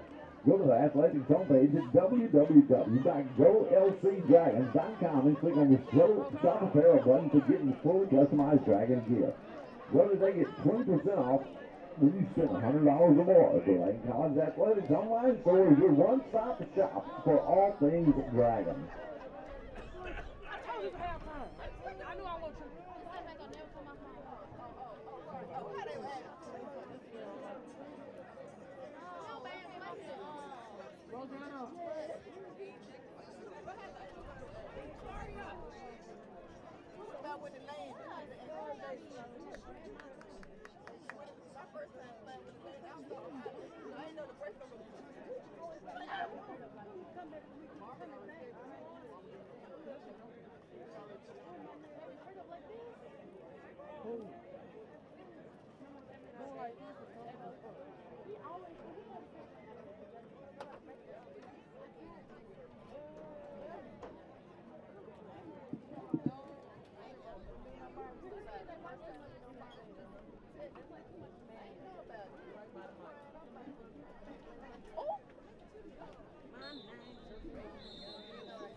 right, we're back here on Fox Sports Jackson, Lane College football.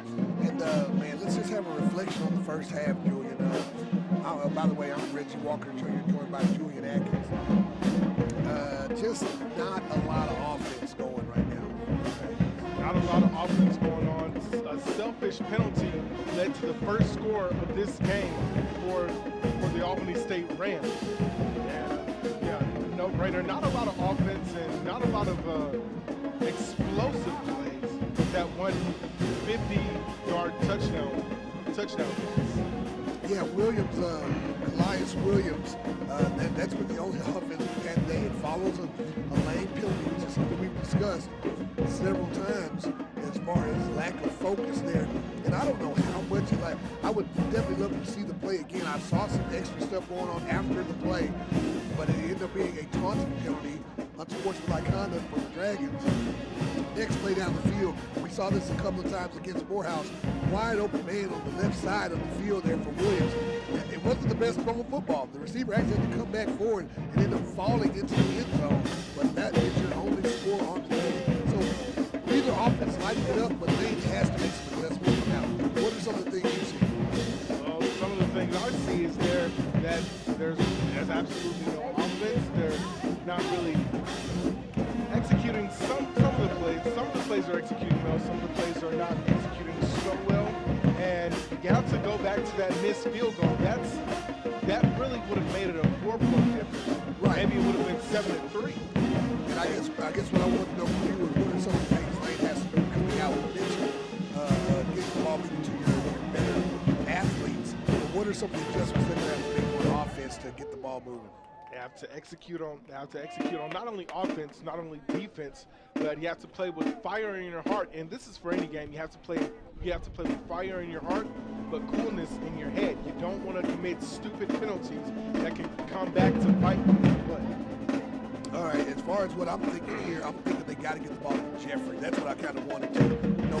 You brought that up earlier in the game, the running back. No question. The running game. I would like to see them taking more shots downfield, but to me, establishing the run is good. Yeah, establishing the run, especially with a guy like Joseph Jeffrey, is very, very big. You have to get into your playmakers like Ahmad Isaac, Amari Hampton, and you have to go on consistent, methodical drives. You have to move the ball on offense. You have to take care of your assignment, and you have to execute. And I think if Lane College does that, they'll win this football game. That's the thing. If you're not going to be a big-time explosive offense, getting done in 2 or 3 plays, being methodical is key. And taking up some time on the clock and putting it out the other team's hand. Thank you, sir. We got some halftime stats where you might give us some of the Lane College rushing stats that we're talking about so much. Yeah, Lane College has a total of... Well, I believe they just go by the numbers here. Joshua Jeffrey, 6 rushes for 28 yards. You know, it went down a yard a carry, but he's still averaging 4.7 yards a carry, so you can't take that for granted.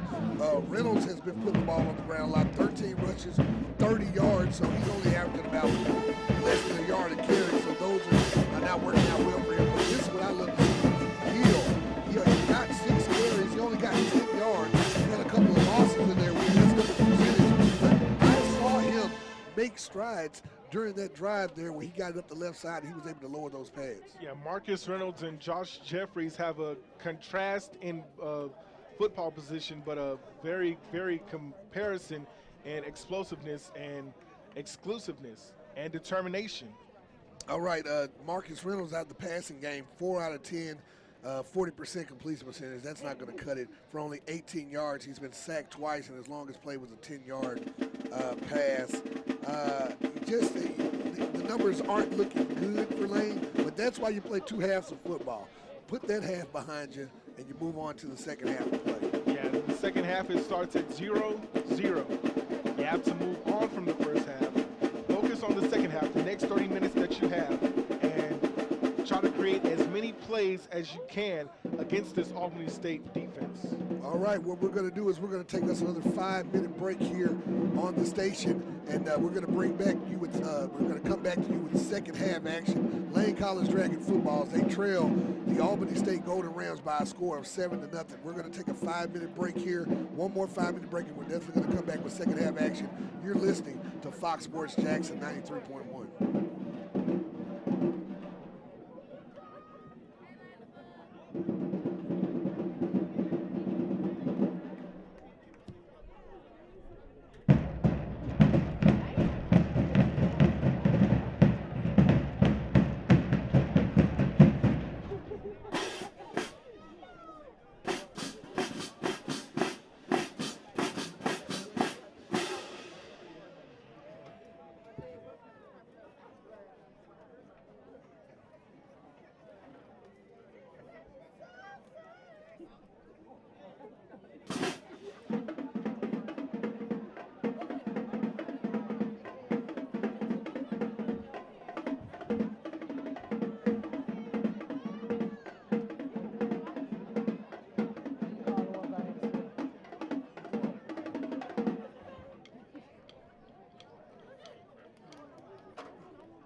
we are back here at Lane College Field, the Dragons Lair. I'm going to go with Lair today. I might change it to Den next week. What are some of your thoughts, man, going into the second half of play? I know we had a little breakdown before the break about getting the football to your running backs. I really think establishing the running game and not going away from it is going to be key for Lane. I think they need to stay disciplined, stay focused like they've been doing. all first half. They need to stay focused, stay disciplined, eliminate the selfish penalties, score on offense, create plays for your defense to have momentum, because their defense is going to be coming onto the field because, Lane College received the ball at the start of the game, which means Albany State will receive the ball right now. Probably in the third half. Yeah, we got 2:50 left to go before they start the halfback, but it looks like both teams are back on the field. Not a lot of despair from the Lane sideline, but you have to think that they're getting to the point now where urgency is starting to set in. Last year, you had a win at the beginning of the year and a win at the end of the year, and in between, not so much. What can you tell me about the team from last year and how this team looks to you in regards to that team? I wasn't really here for the first semester, but I was here for the second semester. They did look pretty good the first game, but then struggled a little bit in the mid-season, the second game, all the way to senior day. And they played, I think it was Langston. Yeah, they played Langston their senior night, and they looked pretty proficient. They have to take their experience that they had from last season into this season. And Marcus Reynolds was the starting quarterback until Thurston Rubin took over the job last year. They just have to play on experience. They have to play on a more experienced level. Now, speaking of experience, we talked about you. We said we're going to drop in some of your football history. Tell me a little bit about how you came up playing football, where you're from, and what you did. When I started playing football for the Whitehaven Raiders when I was in 5th grade, I was 11. I was 11 years old when I started playing football, and I didn't play my 6th grade year. I played for the Elmore Park Packers in Memphis, Tennessee, my 2nd grade year, and my 8th grade year I ended up playing for my school, for my middle school, and high school I played all 4 years. Now, during some of those years I played basketball, and those basketball days, my basketball days are over, and my football days might be coming to an end because I want to focus much more on broadcasting. All right, I like how you just dropped in hooping for no reason. You just handed me like, man, I used to hoop back in the day. You hear me, but I'm straight now. You hear me. You didn't shout out your high school, man. I'm a little disappointed. Oh, what we doing? I have to shout out my alma mater, Overton High School. I was going to say, man, I'm a fellow Wolverine as well, man. You can't do it like that. Man, he shouted out his 2nd grade elementary school and Left High School. All right, man, we're getting ready for second half of play here. 15 minutes on the clock.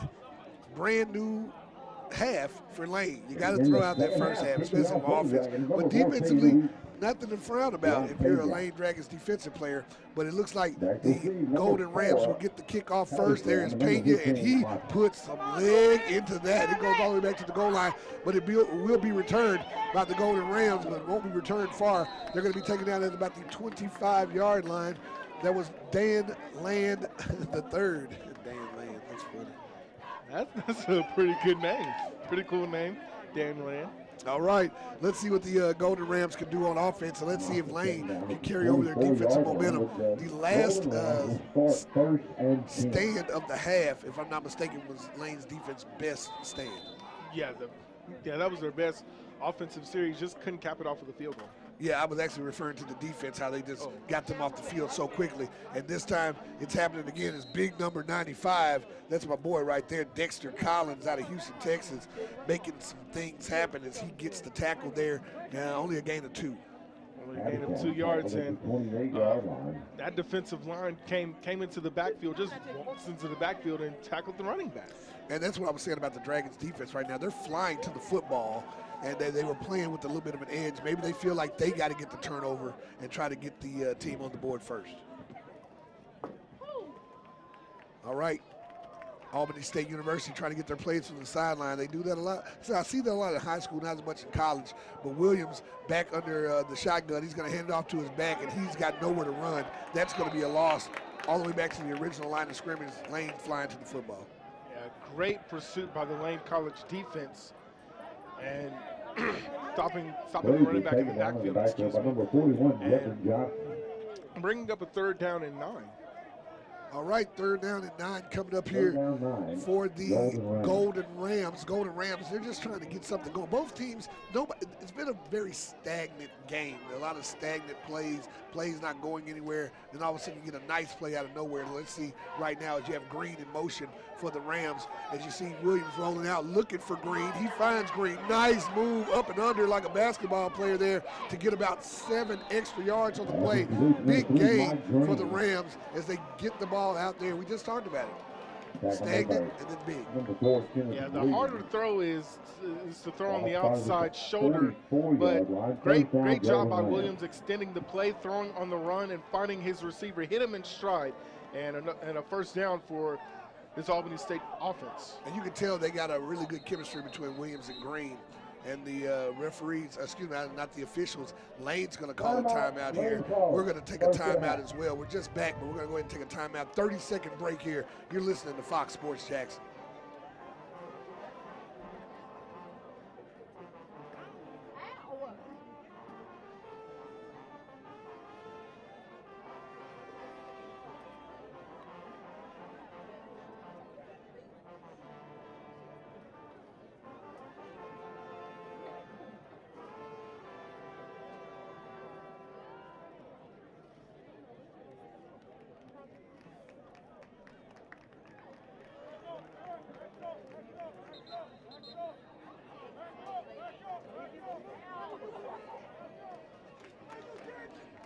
All right, we're back at Lane College Dragons football field here in the heart of East Jackson. You know what? We haven't talked about the weather very much. Overcast, comfortable. I think that's kind of lulling everybody to sleep right here. It almost actually feels like autumn for the first time in this area because it has been hot lately. And speaking of hot, right now the Rams trying to make sure their offense stays hot as they look to put some more points on the board against the Lane Dragons. Lane Dragons defense had been holding up pretty well until giving up that 1st down. Let's see if Williams can capitalize. He's going to hand the ball off to his running back who's going to cut back up the left side.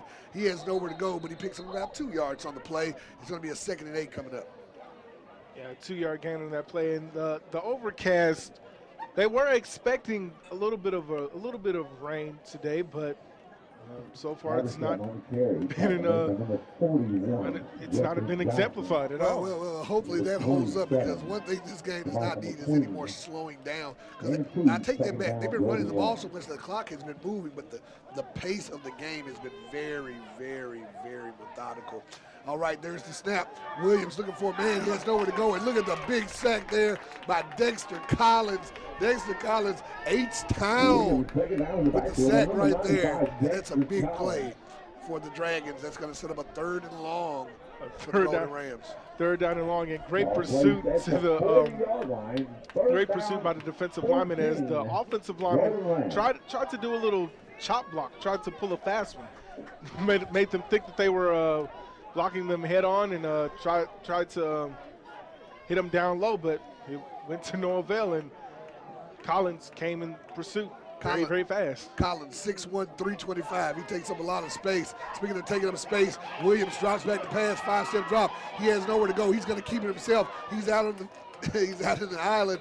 He is eventually tackled there. Very good open field tackle there by number 27. That's DeMichael McQueen, the 5'11" senior linebacker out of Milton, Florida, with a beautiful tackle in the open field. And that was the stop that the Lane College defense needed after giving up that big play on 3rd down.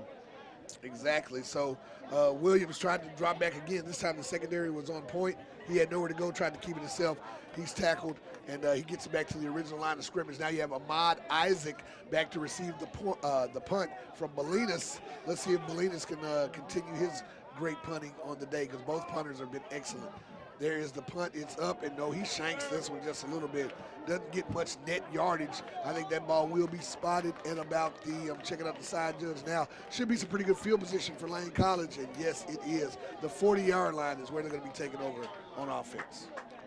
Yeah, and great job by the umpire spotting that ball. That was not a good punt on Bolinas' part, as it shaped off of his left foot, the left-footed punter. And that happens from time to time, but Not going to say I jinxed him, but I jinxed him. I jinxed him. And for the sake of Lane fans and Lane College football, you're welcome. You're welcome. I think I can be a little biased. I think this is the home of the Lane Dragons. I'm pretty sure I'm employed, but I have on a Lane Dragon shirt, so I can be a little biased at times. I try to keep it neutral in case any Albany State fans are listening. Jeffrey gets the ball, and he puts it on the ground, and that's just not the break that you want to see if you're Lane College. He gets the handoff. He gets hit in the backfield, and the ball just squirts loose. And the officials are going to confirm, but yeah, it is Albany State football, and that is a gut shot for Lane. That was an absolute gut shot by the running back Joseph Jeffries. He was laying on the ground in complete disappointment of himself. He was like, I can't believe I just fumbled this ball as the Albany State offense take the ball right back after punting. Well, if you're the defense, you got to pick up your team. I mean, it's a team sport. You got to pick up your teammates right here if you're the Lane College defense, and that's exactly what they're going to try to do. As Williams hands off the ball to his running back, and he has nowhere to go. You want to know why? Because Dexter Collins said, no, sir, not today. It's that guy again, Dexter Collins, in the backfield. And I'm looking at his numbers there, 6'1", 325, and he is every bit of that. That is real. That is a man who takes up a lot of space, but he's very fleet of foot. As a matter of fact, he's coming off the field now after making another tackle for a loss. So big play there by the defensive line for Lane.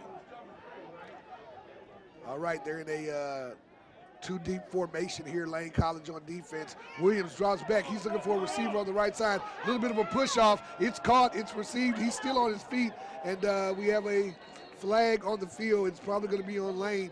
He's eventually pushed out at the 20-yard line.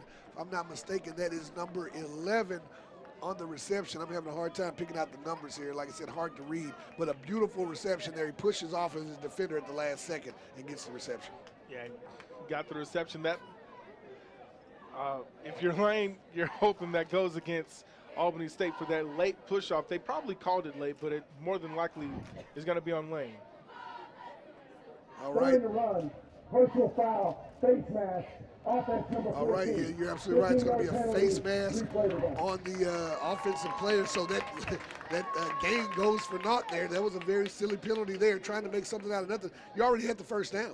Well, I think what he tried to do was he tried to stiff arm him and probably got a little handful of face mask and got called for an easy call by the official and the correct call. And that's so strange. You're trying to get that extra yardage, that extra push, and you end up costing your team some yards. Right.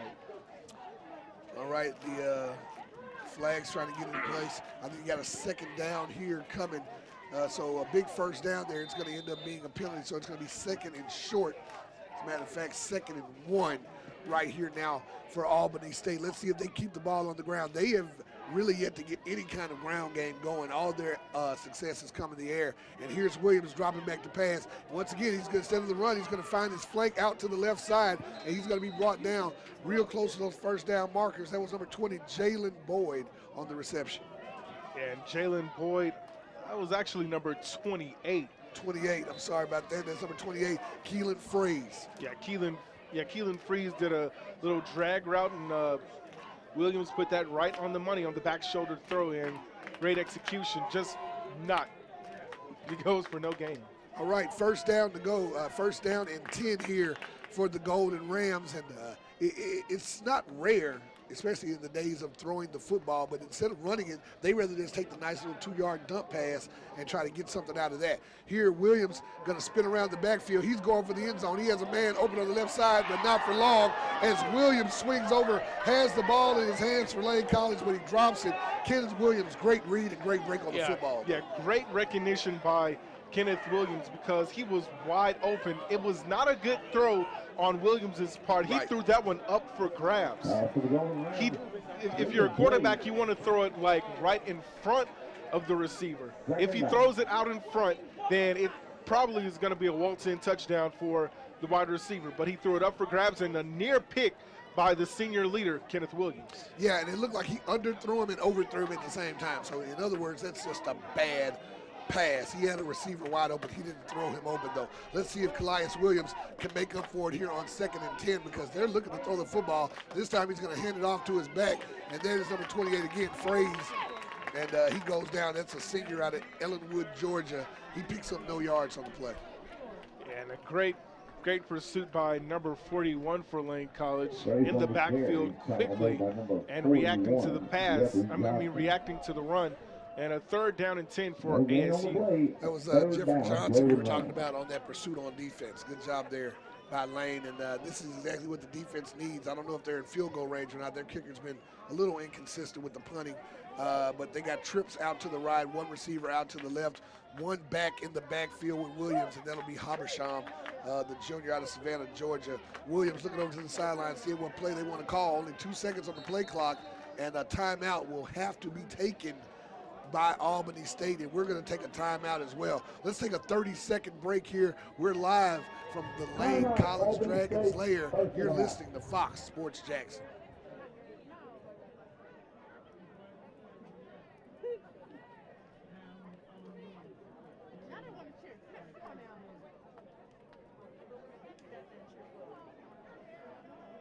And don't forget that right here at Lane Field on October 13th, Homecoming 2018. The Dragons will host the Yellow Jackets from Albany University, and kickoff is scheduled for 2 p.m. right here at Lane Field. Join the Dragons Homecoming 2018.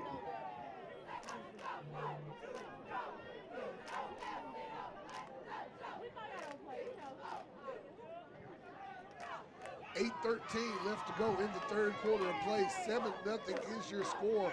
Albany State Golden Rams leading the Lane College Dragons right now. And the Rams are on the offensive attack. 3rd down and 10, ball on the 31-yard line. Right now, if you're Lane College, you're just trying not to give up any more points and give your offense a chance to get back on the field, tie this thing up. Yeah, that's exactly what you're trying to do. And if they don't get it's actually a 3rd down and not too manageable. They don't get it. They have an excellent field goal kicker. Mike Green in motion coming to the right side. Now we have trips on the right. Calais Williams out of the shotgun. He's going to drop back to pass. 3-step drop. Nowhere to go. His offensive line steps up. He finds a man over the middle, and that is a nice pickup for the Golden Rams. Way to stay composed in the pocket there by Williams, and he picks up the 1st down because that was number 83 on the reception. That's Javon Wooten. Excellent composure by the quarterback for ASU Williams. And he bought himself some time, and he threw the ball down the field, and it was not the best catch in the world. It was a bobble first, but I think that's what made it a pretty good catch. As Williams hands the ball off here, nowhere to go. I thought that's what made it pretty good. It wasn't a great throw, and the receiver Wooten was able to hold his concentration, and he pulled it in for the 1st down. All right, now we got 2nd down coming up for Albany State. And that was a big play. It was a big play because if you're late and you get that stop, maybe you force a kick or force them to go for it on 4th. But now they're closer to the end zone than ever before. 2nd down. Let's see if the Lane College Dragons can create some penetration.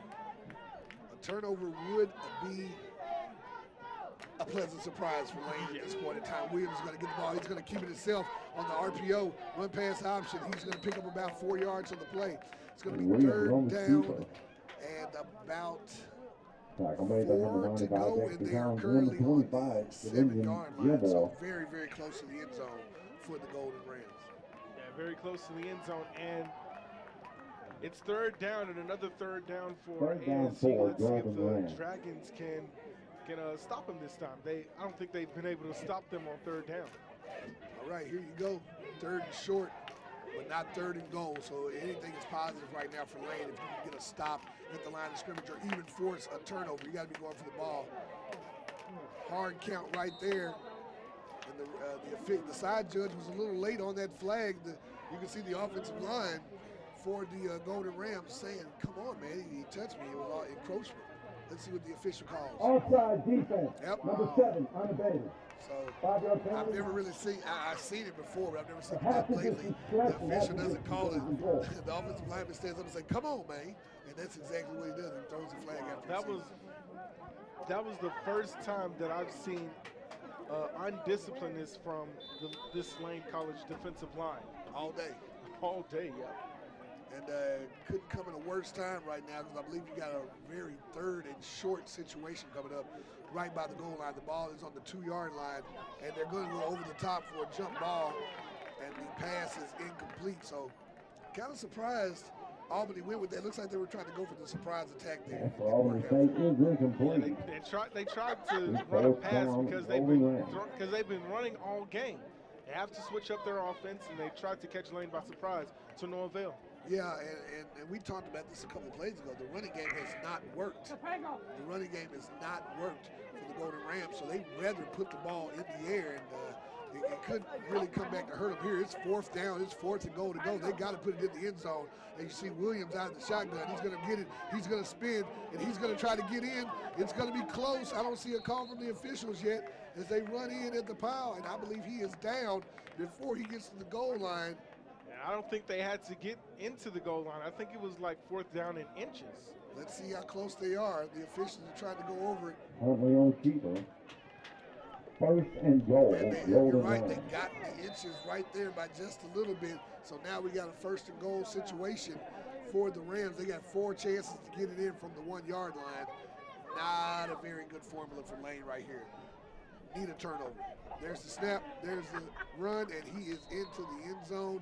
That is a touchdown, and that is the 2nd score on the day for the Rams as Williams, the quarterback, just marches in from the 1-yard line. Yeah, one score in the air and 1 score on the ground by their quarterback, Williams. Ellis Williams did an excellent job on the quarterback sneak, on the quarterback keep, which was the previous play, and just got into the end zone in a pile. 5:37 left to go in the 3rd quarter of play. 13-0 is your score with Belinas lining up to kick the extra point for the Golden Rams. Crowd a little taken aback by this here as you definitely wanted to see some more adjustments after halftime. There's the snap, there's the hold, there's the kick. It's up and it's good. There's a flag on the field. Currently, as we stand, it is 14-0 Golden Rams. 14-0. There's the flag on the play. What the laundry is all about. There's not been that much laundry on the field, that's a positive. yeah, which is good. Because you don't want to see any type of laundry if you're a football team. Exactly. And I was trying to see how many penalties we had. Not a lot of penalties there. Lane, as a matter of fact, we talked about focus. Lane had 1 penalty in the first half for 10 yards. That's got to be something the try that is good. After the play, unsportsmanlike conduct, number 54 of the kicking team. That is his first unsportsmanlike conduct of the game. That was an unsportsmanlike conduct by number 54 on the offense. That's Teron Bale, the defensive lineman who was playing an offensive lineman as the extra point. I think that's going to cost him. I think that's going to cost Albany State 15 yards on the kickoff. Like he said, that was his first unsportsmanlike conduct of the game. There's another one to show him the locker room. Yep. As far as penalties go for Albany State, well, they had 5 of them for 59 yards, so they were not as disciplined, but it did not cost them in the scoring. Albany State getting ready to kick off once more. You can just hear the energy, and you can feel the energy in the crowd. It's an overcast day, so everybody's kind of got that sunrise. They want a reason to cheer. Lane has to do something to get that crowd behind them, and that's when they'll get their motivation, I believe. Yeah, they're down big. They were shut out in the first half. They need to establish some points off this drive coming up. They've not had the ball all second half, I do believe. They had it for 1 possession exactly. For one play. Yeah, one play exactly. But now they're receiving the kickoff, and they're going to try to make something happen. And we have a hole, and there's a wedge, and just for a moment the crowd gets on their feet, but not before number 4 Chris And this Williams kid takes the ball Williams, out Williams to the makes the reception kick. 45-yard line. The senior DB Tackle makes a made by little hay number there, 5, gets to the 45-yard line. Maybe that's the spark that the offense needs. And at this point in time, it sounds like a broken record from us. First down, But we Dragons. just want to see something from Lane moving it down the field on offense. And you have to establish something on offense, and a gut-punching turnover by the Lane College offense last time they were on the field. 5:30 left to go in the third quarter. Play Reynolds, the senior, out of the gun. He has trips to the left. He drops, he looks to the left, he pump fakes, he goes, he finds Hampton over the middle, beautiful catch on the post. Hampton with the stiff arm, stays on his feet. He's eventually brought down at the 30-yard line. That is what Yeah,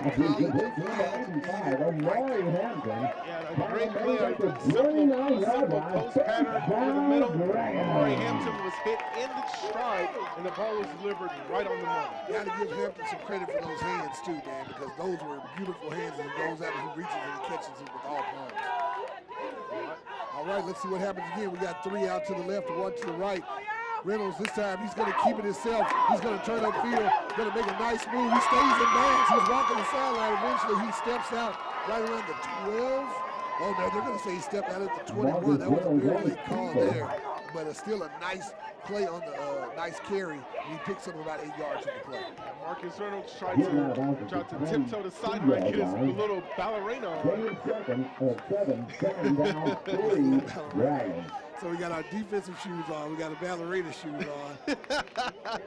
What other shoes are there? The defense is playing tender. We got a lot of quotables today. If nothing else today, Julian, we have quotables. Trips out wide. We have a man, Hampton in the slot. Reynolds looking at Hampton, doesn't see anything there. Eventually, he gets himself open, and oh my goodness, what an interception by the Golden Rams. Yes, that is number 5. Coimba Jones just snatches the ball away from Hampton after Hampton did a great job of getting wide open. And that was a gut-punching drive-stopping play made by the Albany State defense. And you can see that you can see the Lane fans, so much excitement, and these people want to cheer. But they're right there on the drop of a dime. Sometimes you just have to give the defense credit. I was about to give Hampton so much credit for getting open because Reynolds waited for him to break free from his man. He got free, caught the ball, and then Jones just reaches in and snatches it away and gets the interception for the Golden Rams, who all of a sudden have to be feeling very good about themselves right now. Very good about themselves, and it was thrown behind Hampton. It was thrown behind Hampton. It wasn't really a good throw on Marcus Reynolds' part, and the defender snatched it away from him. All right, Williams hands the ball off, nowhere to go on that play, and I believe Williams is actually out of the game right now for Albany State. That is Stephon Masha, the senior from Austell, Georgia, coming in to run a little quarterback for Williams. So I don't know if Williams is hurt, but they're doing a little change of pace right now for the Golden Rams. Stephon Masha, I like that last name. Masha, that's what I'm going to go with. It looks good to me. Masha, but I think Masha sounds a little more dramatic. And now Masha is playing the quarterback, and there's still some jumbling going on at the line. He's joining the backfield by running back. He has 2 wide receivers out to the left, nobody out to the right, and there's just a lot of confusion going on right now for Albany State, and because of that, they're going to take a timeout. We're going to take a timeout as well. 3:39 left to go in the third quarter of play. 14-0 is your score. Albany State on top. We're going to take a 30-second break. You're listening to Fox Sports Jackson. Fans of Lane College Athletic and the Jackson City Beautiful have joined forces to help stop littering. We have placed drop-off locations throughout the stadium for all trash. Please help keep our stadium and the city of Jackson beautiful by making sure to place your trash in containers today before you leave the stadium.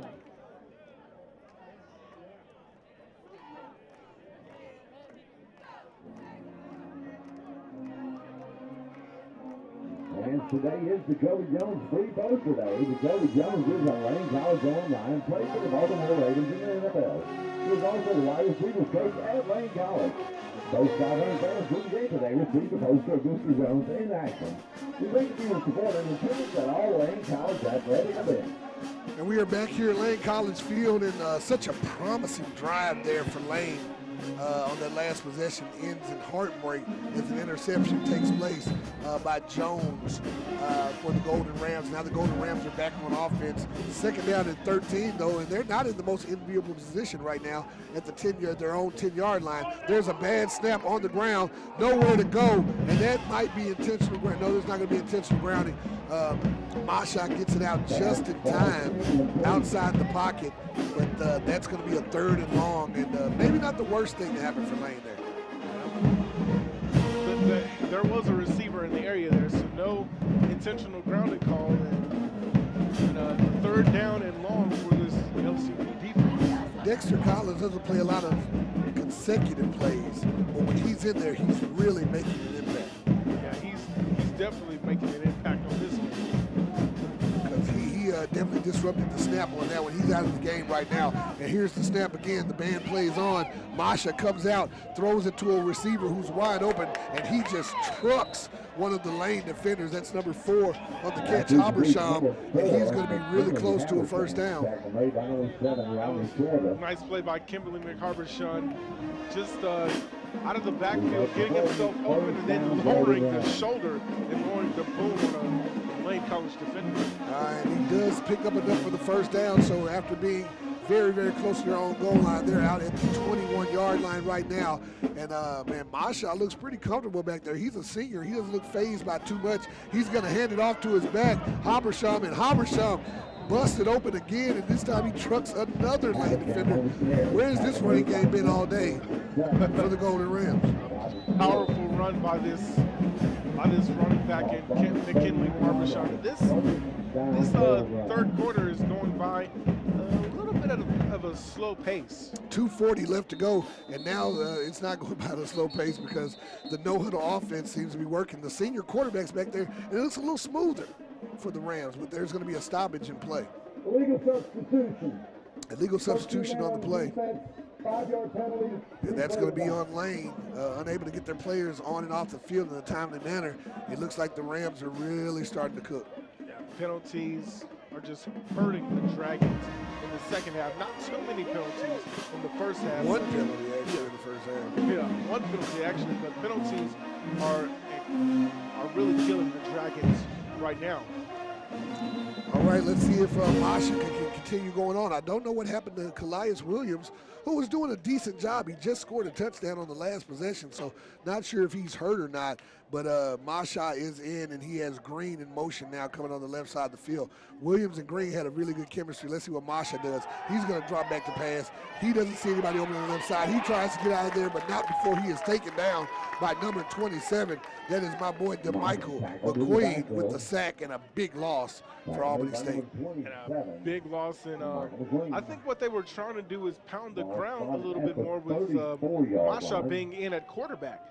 And just when you think they forgot about the pass, they swoop in the backfield, cover every single receiver, and that was a coverage sack by the LCD defense. All right, Dexter Collins coming out the field again along with DeMichael. With DeMichael McQueen. So they got their special package in right now. As you see Masha receiving the snap. You don't see it, you hear me talking about it. Masha has nowhere to go, and he is sacked in the backfield once more. This time by number 25. That is Kevion Gilmore out of East St. Louis, Missouri, Independence Community College. Yeah,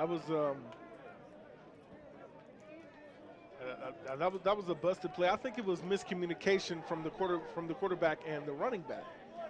And Masha didn't know what to do, so he just kept it and got no gain. Exactly 60 seconds on the clock left in the 3rd quarter. Play 3rd and 15 coming up. Masha has to drop back to pass. The blitz is on the way. Masha steps up the pocket, puts it up in the air. It is tipped and it is incomplete. Good job by the secondary for Lane not to have any penalties there. 50 seconds on the clock, and it should be a punting situation going on. But wait a minute, I see a dejected Dragons player on the field trying to make sure there's no penalty. I don't see any flags.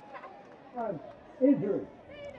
Okay, so it was an injury timeout on the field, so no flags. Once again, 50 seconds on the clock in the 3rd quarter, and Lane is going to get the ball back here with a chance to try to get some momentum going into the 4th. And that was the stop that the Lane College defense needed. and and not being stopped so much in the first half. They need to come up with more stops like that in the second half, and they need to establish. They need to kill drives and create turnovers like they almost created once.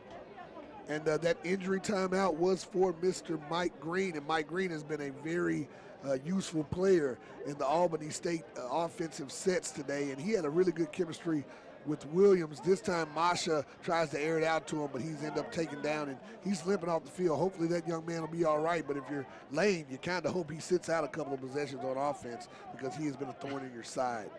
Yeah, you're absolutely right about that. Albany State getting set to punt. Belena's back there ready to punt. On the receiving side for the Dragons is Ahmad Isaac, who we have not said his name at all today on offense. There's the snap, there's the punt, it's up, and it's going to be fielded cleanly by Isaac. He's going to try to make something happen. He goes out wide, but he has nowhere to go. Great tackle there by the special teams for Albany State. That's number 17, Hennis Washington out of Opp, Alabama. Alabama native. Yes, Opp.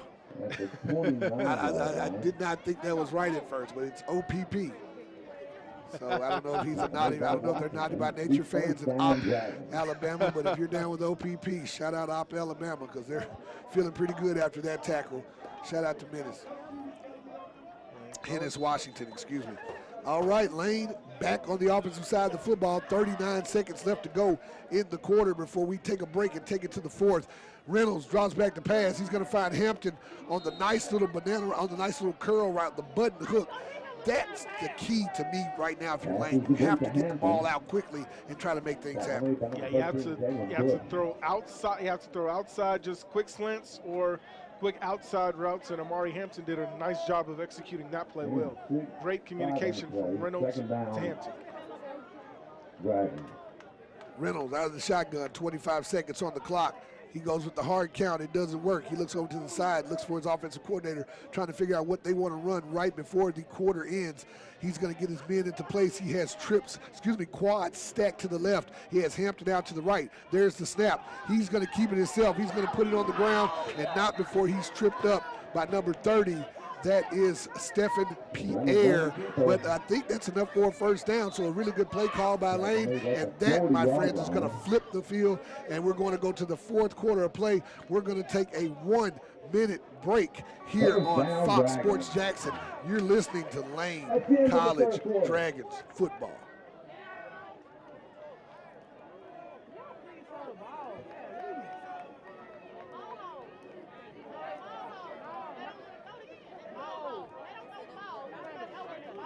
And fans, don't forget that Lane College Athletics has its own online store. Go to the athletics homepage at www.golcdragons.com. Click on the Shop Apparel button to get fully customized Dragon gear. Those made to get 20% off when you spend $100 or more. The Lane College Athletics online store is your one-stop shop for all things Dragon.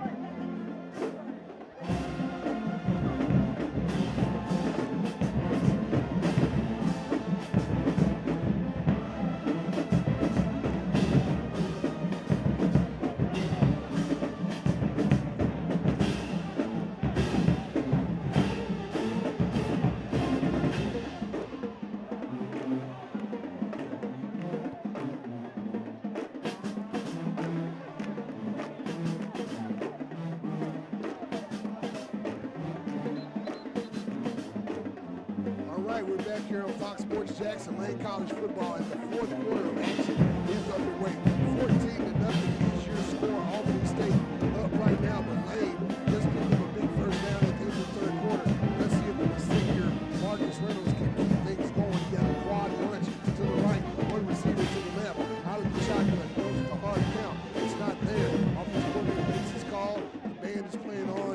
The Lane Dragons fans want to see something exciting. Let's see if Reynolds can give them what they want. Here's the snap. He drops back. He throws it up to Hampton, and it is nearly picked off by Albany State on the quick slant. Now what they're really trying to do, like you said, they want to get quick passes to Amari Hampton, but just the underthrown ball by Marcus Reynolds. He had Hampton in stride,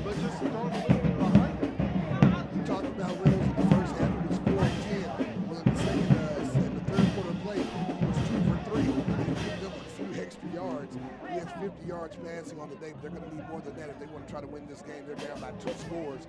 Let's see what Reynolds can do now. Joined in the backfield by Jeffrey. Jeffrey gets the ball, and he goes nowhere. Takes good tackle there by number 30. He is making the squares as well. That's Stephanie in the air.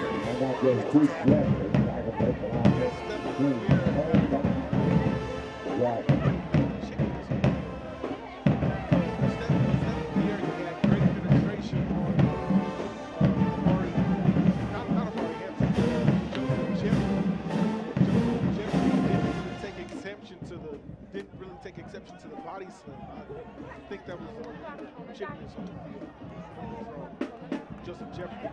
Trips out left. Reynolds got to make something happen here. 3rd and 10, another 3rd and long for the Dragons. There's the snap. 5-step drop. He looks over to the left side. He finds Hampton. Hampton, that's a face mask, a blatant face mask. Hampton getting upset. But hold on, he has to keep his cool here. There's a skirmish on the sideline as Albany State is totally losing their mind. The fans are out of their chair. Coach Barrow's trying to get Jeffries back. Never seen coaches get that physical. Jacoby Jones is the coach on the field, trying to get his players situated because the coaches know this is a positive play for the Dragons. Yeah, a little bit of a skirmish on the field after the face mask of Amari Hampton was thrown down. And a little bit of a skirmish on the sideline, and a hat was thrown out of all of them. 2 flags were thrown on the field for the face mask, and a hat was thrown. So the referee's going to get the field judge, the line judge, the center judge, and the umpire in there trying to straighten this out and figure out who did everything. And the fans are just excited to see anything action-wise happen for later offense. So what happens here is Hampton makes the catch on the nice out route. He gets ready to make his move. His defender grabs his face mask, twists his helmet all the way around to the point where Hampton just stops play. Now, that's not the smartest thing to do, but I heard a whistle. So once he stops, well, the defenders for Albany did not. They stripped the ball. They take it down the field. The skirmish on the sideline right in front of the lane bench causes Coach Burrows to let him throw some of his players around to try to keep things situated. But you're right. One of the officials really has a big head right now. They did not take teammate for Lane College did not take exception to that one. During the run, face foul, face mask, number 6 of the defense. So there's the face mask call. Unsportsmanlike conduct, number 6 of the defense. Both fouls will be enforced. Number 6 for the defense. Number 6, that is Aaron Davis, the linebacker out of Jonesboro, Georgia. Not a very, you want to talk about selfish penalties? That was a big selfish penalty. After the face mask to keep on going and keep the play going, that just wasn't smart. And Reggie, that was a double dip. Not only do you get the 15-yard unsportsmanlike conduct, you get the 15-yard face mask. Well, you got the 15-yard face mask first and then the unsportsmanlike conduct. This is excellent field position, maybe the most excellent field position that Lane College has started with all game.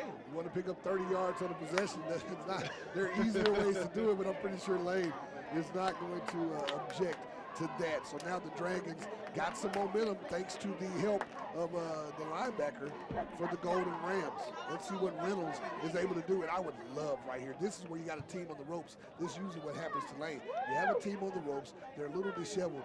I'm going for the end zone. Yeah, me too. I would. Take a look at the bottom of your screen. That's Wilson and Grigsby in the slot.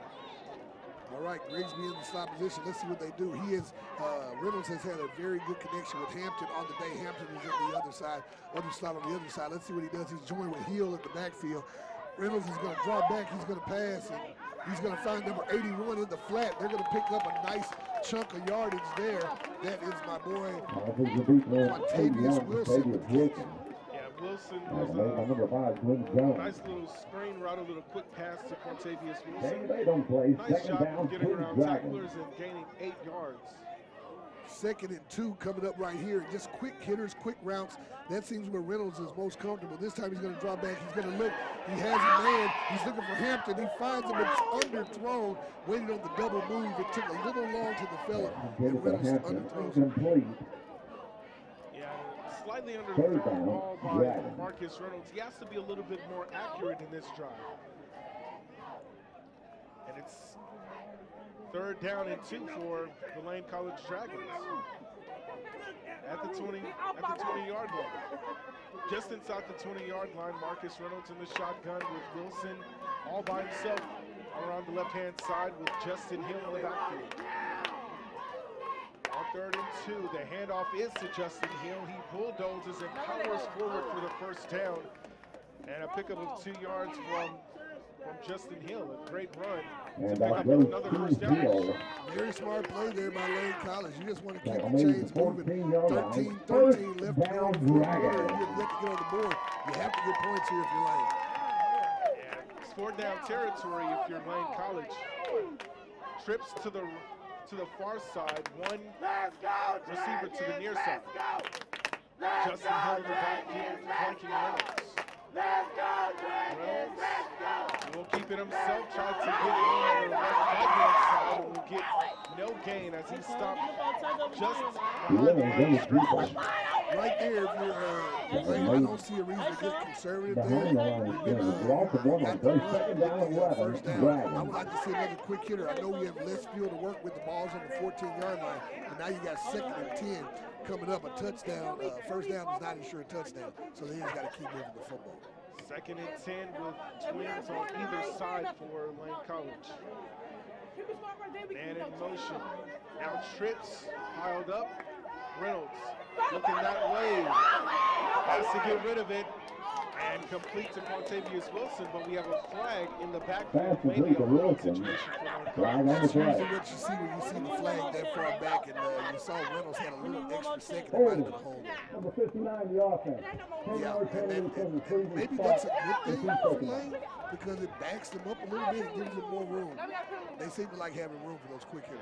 A little bit more room to work with. If I were Lane College, I'd go to the middle of the field.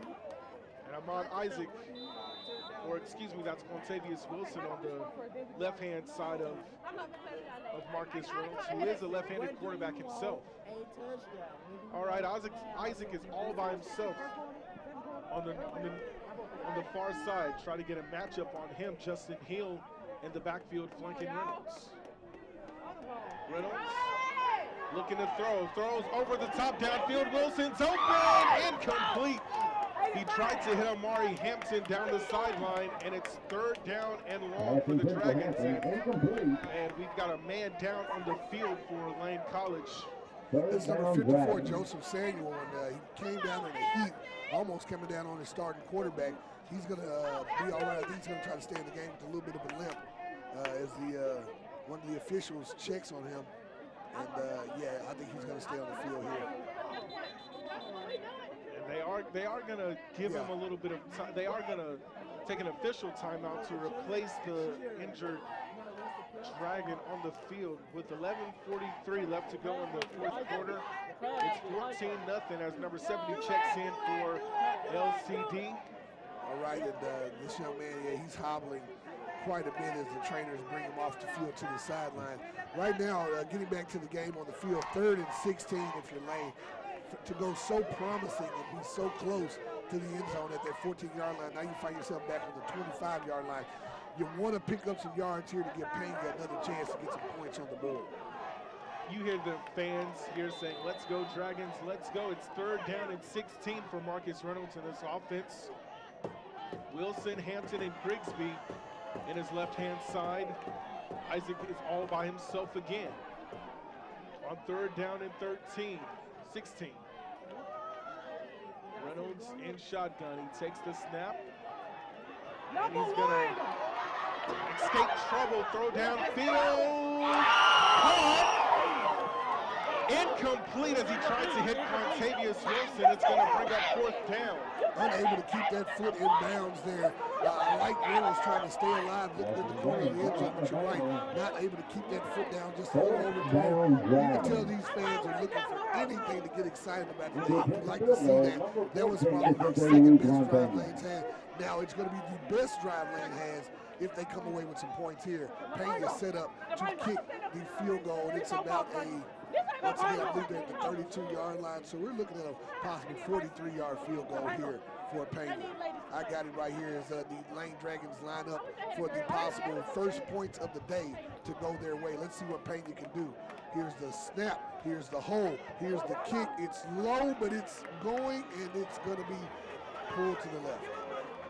No good. The St. Louis Juan Pena's nightmares for field goals continue, but his punts were on point, just not accurate today.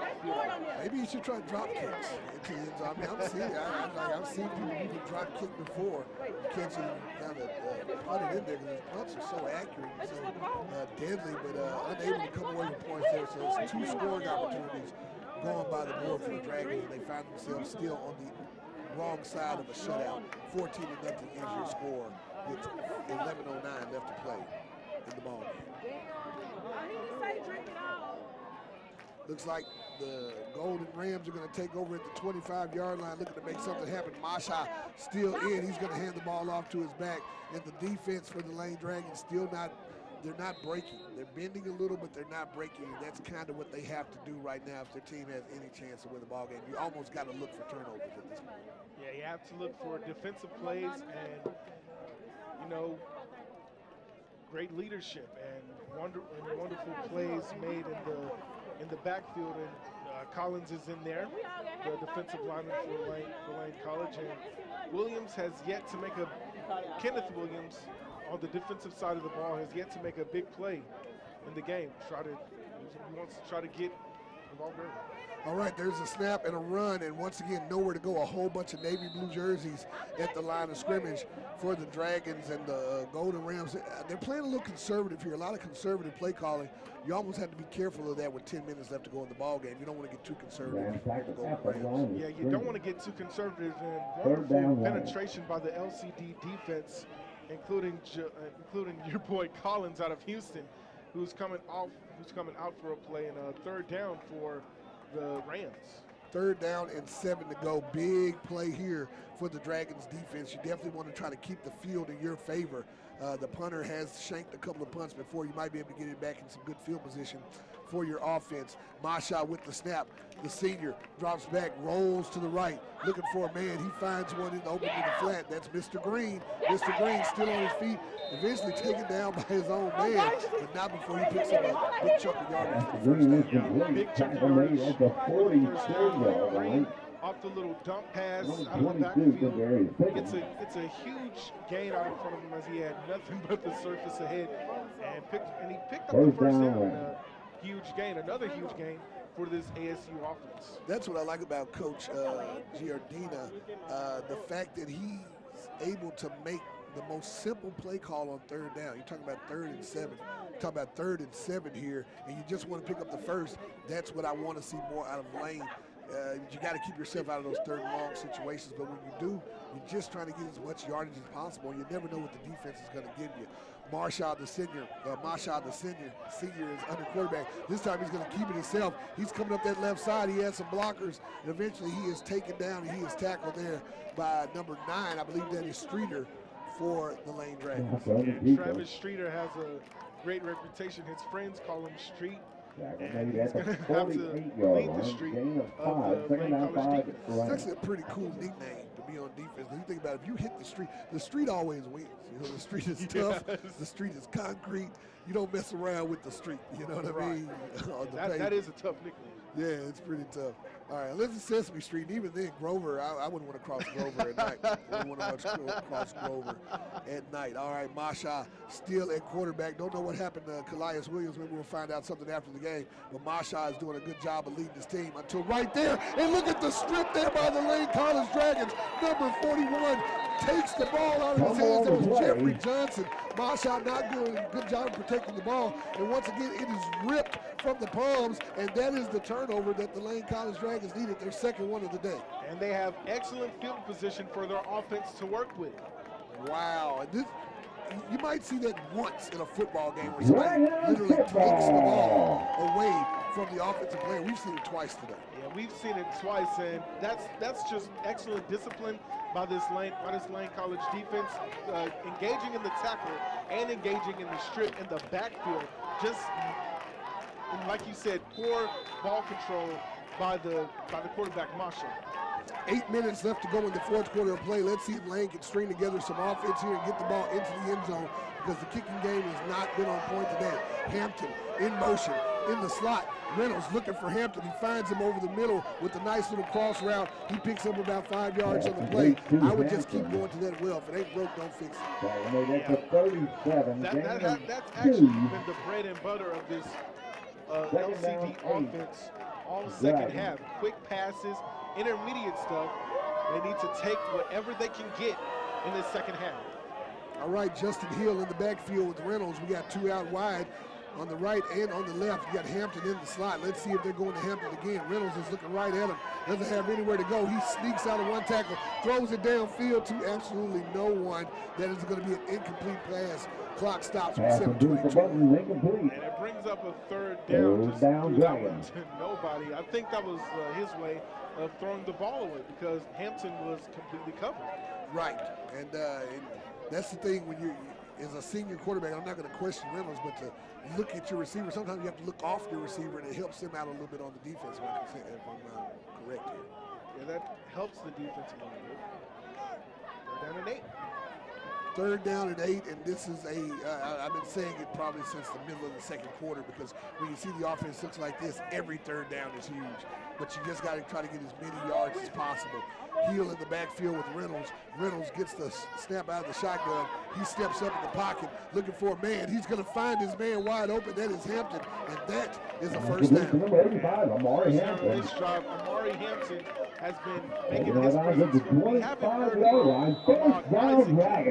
And I think that's what you do. You keep working that left side of the field, then you come back across. Because like you said, Isaac is very explosive. Yeah, I want to catch them by surprise right now. 7 minutes left on the clock in the fourth quarter. Reynolds one more time out of the shotgun. This time he drops back. He finds number 15, and that is a big play there. 6 yards on the reception over the middle. Micah Grigsby made it to 17-yard line. Gain on the reception. Nice out route, nice little stop pattern, and he went down the field for extra 6 yards. How about the heart for the junior Joseph Samuel? He's out there limping around, still doing a good job of blocking. He gives Reynolds time, hands up in the end zone, and that, my friends, is a touchdown. Hampton holds it in for Reynolds, and points are on the board for the Lane Dragons. 14-6 is your score. Yeah, 14-6, and Amari Hampton has been making plays all day. He's been making plays all day, and in a clutch situation, he comes up with one of the biggest plays in the game. And there was a penalty on the field. A lot of people were nervous, but that penalty is going against the Golden Dragons for holding. Those points count, and now Pena can step up and cut this to a one-position ball. It's still one-position ball. And 14-7.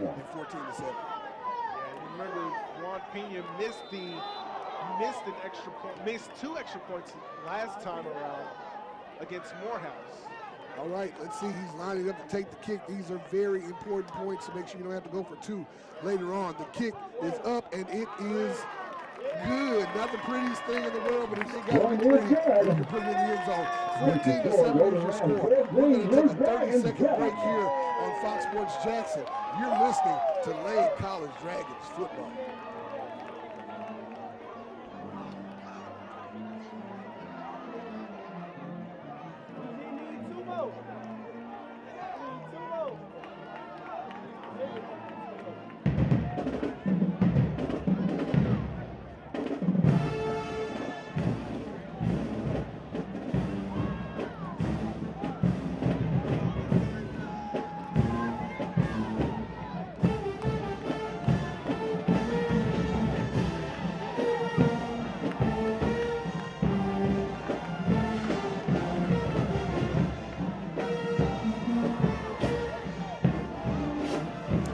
Back here live at the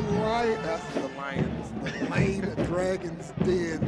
We're going with Den. I went with later earlier. It just totally threw me off. Reggie Walker Jr. joined here by Julian Atkins, and boy, finally, it looks like a football game on the Lane side of the football field. The players are excited, the fans are excited, and what I love the most about after Pena missed that field goal before, I didn't see any. We looked at the replay here.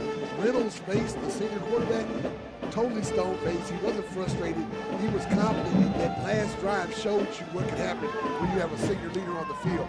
And now Pena set up to kick the ball away again. He puts a lot of leg into this one. It's going to hang up right around the 10-yard line, and that's where the Golden Rams are going to try to return it. They got some blockers up front, and they are still matriculating the ball down the field before they are pushed out at the 45-yard line.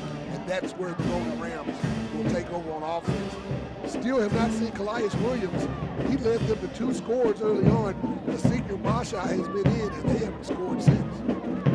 Yeah, and I think Lane College wants to take advantage of that, of the second-string quarterback being in there for the Golden Rams, and create another stop for their offense. Maybe create another turnover. Masha is still in, so I'm going to take it that Williams is hurt. Yeah, Masha is still hurt. I mean, Masha's in there while Williams is hurt.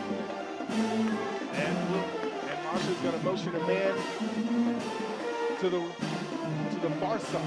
And an early jump and a handoff up the middle for no gain on that play. Maybe a gain of 1 yard. It's going to bring up second down. All right, and it's no surprise who's in the middle of that play for the Lane College defense. Dexter Collins, the big man out of Houston, Texas, once again just stopping up the middle like a stopper. Yes, sir. Dexter Collins has made his presence felt, maybe a little bit. 3 sacks. Yeah, I believe 2 sacks and a bunch of tackles for loss there. Let's see if he can clog up the middle again as the Golden Rams try to make something happen. 5:45 left to go. The clock is in their favor. Mashi draws back the pass. He's getting blitzed, and there is a big sack for number 27, DeMichael McQueen. He is the man right now coming on that blitz every time. That was an excellent pursuit. A little bit of a delayed blitz, but he got into the backfield and got into the face of Masha, who could not escape the speed and agility of McQueen. McQueen, the senior from Milton, Florida, has been all over the field. They're using him at their discretion. I'm talking about the Lane defensive coaching staff, and he has stepped up every time. Now you got a 3rd and 22 coming up, 4:58 left to go in the 4th quarter, and the momentum is squarely on the Dragon side as Masha gets the snap, throws it to a man in the backfield. He has nowhere to go because Mr. Street is in the house. Yeah. Throwing it down. That was a nightmare on the street. Travis Streeter. I'm not going to say Elm Street. I don't want to get sued by the Streeter makes a nice play there for a loss. 4th and long coming up. So right now you almost feel it tightening up on the Golden Rams a little bit. They look a little tight over there. Yeah. You'd expect low-scoring affairs by 2 teams who have identical records. Well, not really identical records, but identical numbers on the win side of the column. All right, here's the punt from Bolinas as he waits on the snap. There's the snap. There's the punt. It's a pretty good punt. It's going to be over the head of Isaac. Let's see what bounce it takes. Takes a very fortunate Lane College bounce, goes into the end zone. 20-yard line is where the senior Mark Reynolds is going to take over. 3:58 left to go in the 4th quarter of play. And right now, if you're the Dragons, if it ain't broke, don't fix it. Reynolds to Hampton has looked good. Let's see if the Rams can make the adjustment. That has been the dynamic duo in this game. Let's see if they can keep it up and obviously, score another touchdown on this drive right here. All right, Reynolds leading his offensive unit back on the field. He's joined by Jeffrey in the backfield on this one. I don't see Hill out there, so they're going to go with a 1-back formation. They got Ahmad Isaac out right. Ahmad Isaac, he's itching to make something happen, and I got a feeling that he's going to do it. We've been talking about him too much today. He has one-on-one coverage on the right side. We got trips on the left with Hampton in the slot. Let's see what Reynolds does after getting the snap. He's going to hand it off to Jeffrey, and Jeffrey making some people miss, and he is very close to a first down. I believe he picks up 9 yards on that run. Last drive, you go run. In this drive, you catch him by surprise and a handoff to Joseph Jeffrey, their dynamic running back, and a huge gain down the right side. Twins on both sides. Hampton in the slot on the left. They're going to give it to Jeffrey again. He slips a little bit on the carry, and he's actually going to lose a yard or come right back to the line of scrimmage on this play. So you still got a 3rd and 1. Don't know about running a counter there. I would almost like to just see a straight halfback handoff right there and just get that first down. They're bringing in Hill though. Yeah, they'll bring in the big back Hill, probably get it to him, and go up the middle for an easy first down. Probably bulldoze over defenders with Justin Hill. It's funny because Hill is actually the lighter of the 2 running backs. He's only 195 pounds, but he's shorter, so he looks a little stockier. And I believe that low center of gravity is what they need. Hampton in motion now. He's in the slot. And look at Reynolds looking for Hampton. Not there. He's going to go up the middle. He's still on his feet. Beautiful job of staying on his feet, getting his composure in the pocket. Reynolds finds Hampton for a 10-yard gain. That is a first down. And wait a minute, the referees are talking on the sideline, and they're going to say it's a catch. Coach Burrows was about to lose it. You were about to be able to fry an egg on his head. They would have said he was not in bounds right there. Wow. Beautiful catch there by Hampton, and a great job by the quarterback Reynolds to make the pass. Yeah, the line judge initially ruled it incomplete, but the field judge saw everything, conferred with him, and said, you know what, this is a first down. Love it when the refs get it right. Love it when the officials get the right call. That's exactly what happens. And right now, Lane is moving the ball. 2:20 left on the clock. A lot of field left to play, but the ball is in their hands, and that's all you can ask for if you're the offense. There's the snap. Fake handoff there. Reynolds goes out wide. He's looking for a block. He doesn't have one. He's taken down in the backfield. Good job by the cornerback there on the blitz for Albany State. Number 21, Tyler Scott, coming up. Tampa, Florida junior, and there's going to be a timeout on the field for Lane. 2:01 left to play in the game. 14-7 is your score. I want to keep it right here. When you got these kind of games, there's no reason to really take a timeout. I'm excited. No. Are you excited? You're moving Yeah, around. I am extremely excited. This is where you go to your 2-minute drill that you practice all day in practice, or at least you should probably practice a 2-minute drill. Right. But rely on your 2-minute drill experience in practice. Take it into the game and potentially tie this game up, maybe overtime. Well, I mean, that's what you're hoping for right now, but hey, you're trying to get a win too. So you're at home. It's no advantage in the NBA or in basketball. At home, you go for the tie. On the road, you go for the win. Here, you're just trying to get the ball in the end zone and then see what your special teams can do. If they do score and they do go for 2, that is extremely gutsy. that is going to be extremely gutsy. I wouldn't agree with the call to go for a 2-point conversion, but I'm not the coach. I'm not coaching. Hey, I've never coached 2 wins in my life. 2 wins in the last 2 years. You might get a little antsy and try to go get that W, but we'll see what.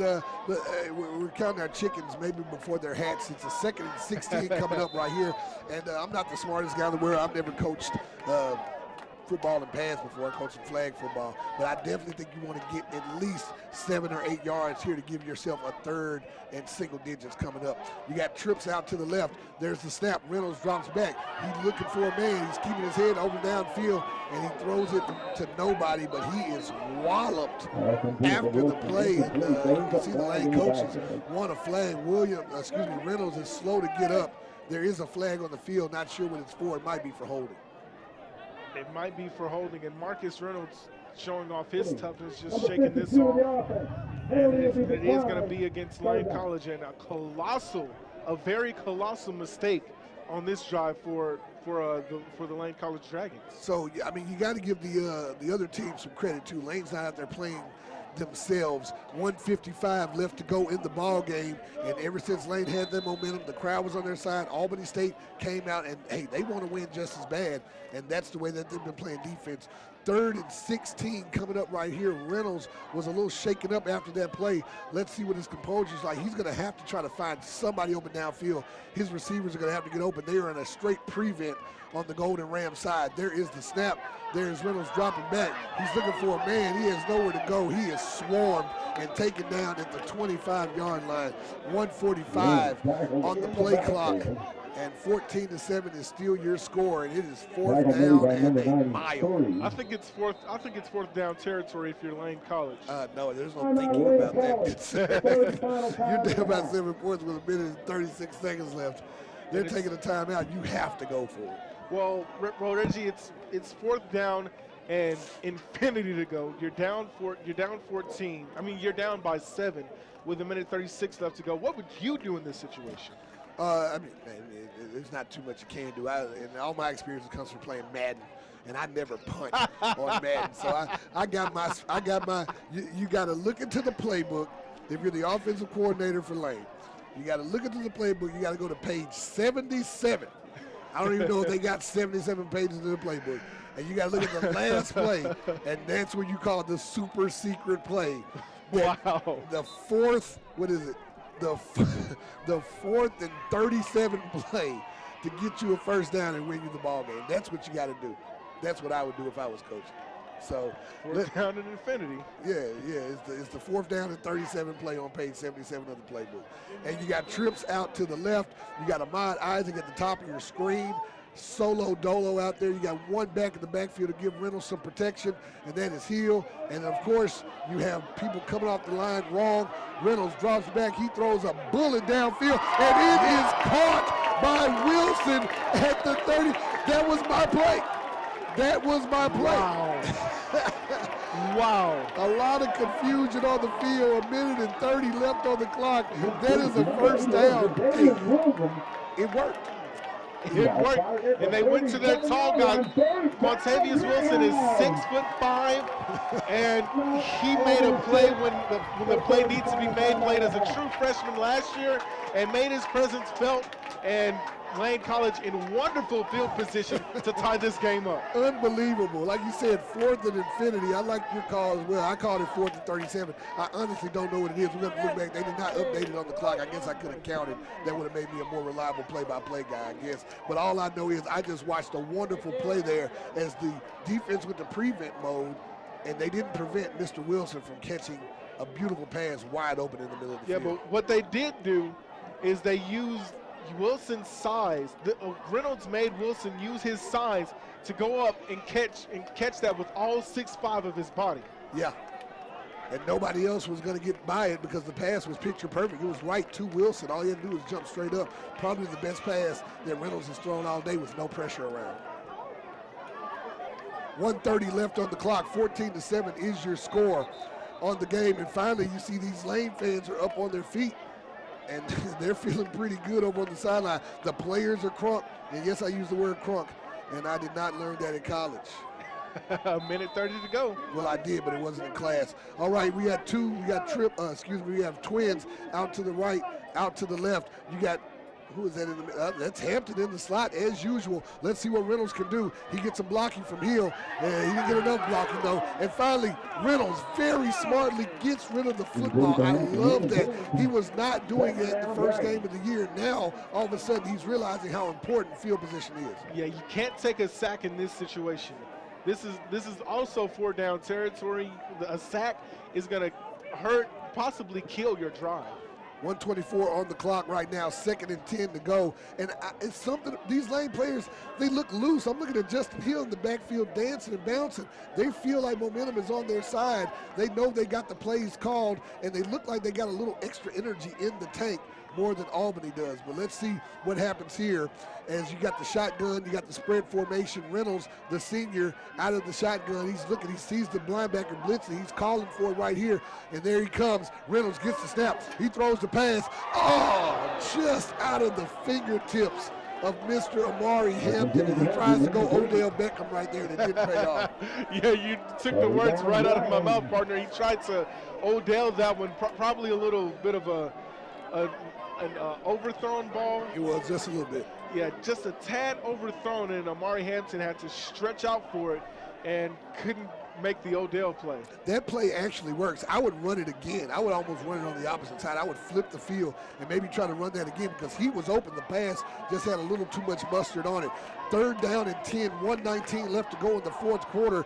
That's right, Mr. Reynolds out of the shotgun. He gets the snap. He steps up in the pocket. He has nowhere to throw it until he goes downfield. He's going to find Wilson, who goes up. He gets upended. They're asking for a pass interference, but that pass, they're not going to get their wish on that one. 1:11 left to go in the 4th. Yeah, he tried to hit Wilson again, but to no avail. He tried to use all 6'5" of his body, and he really made an effort to catch that ball. He really made a great effort, but just couldn't quite hold it in. And another 4th down. Let's see who they go to on this 4th down play.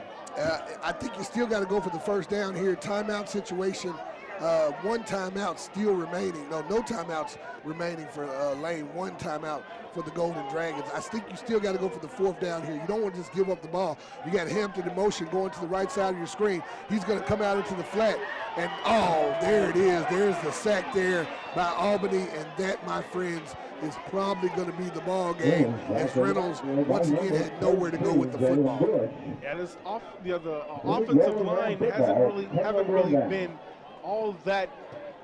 Well, I'm not gonna say a term good. They haven't really been persistent all game. They haven't been persistent all season, as the fans are starting to leave, as this one's probably in the books. Yeah, that is definitely one of those plays where it sends the fans to the exit, scurrying to the exits to get out of the parking lot a little earlier, because with no timeouts at their disposal, Lane College can just watch a bunch of kneel downs or a couple of kneel downs here by the Golden Rams. But what a bunch of fight that the Dragons showed, but it was execution at the end of the day, and giving up that big touchdown early on wide open that ended up hurting them the most.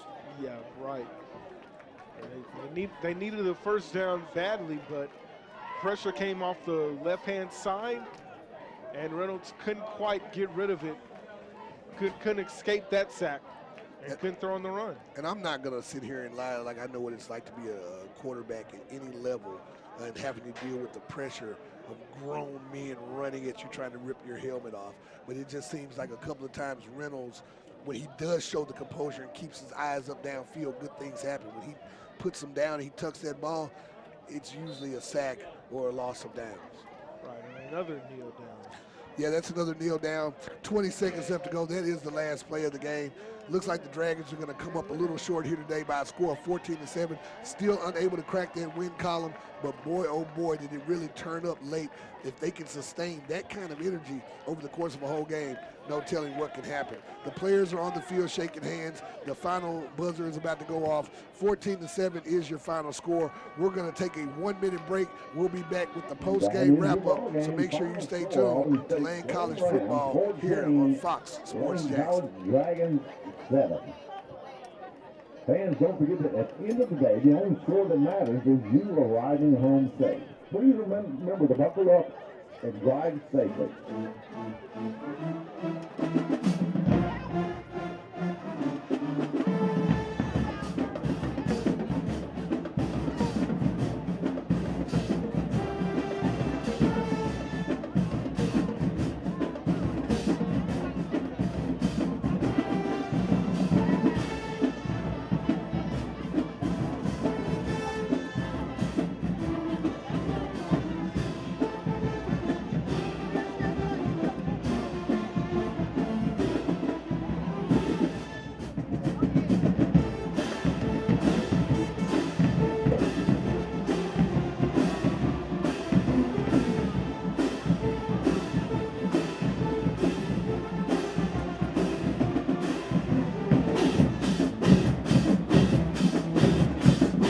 We're back here in Lane College Dragons football field, and another disappointing L for the Dragons. Once again, I guess you can say this about every game. There were some positives to take away. What's some of the stat lines? Because that second half, I'm looking at Reynolds in the second half. He was 4 of 10 in the first half for 18 yards. What did he finish with, Julian?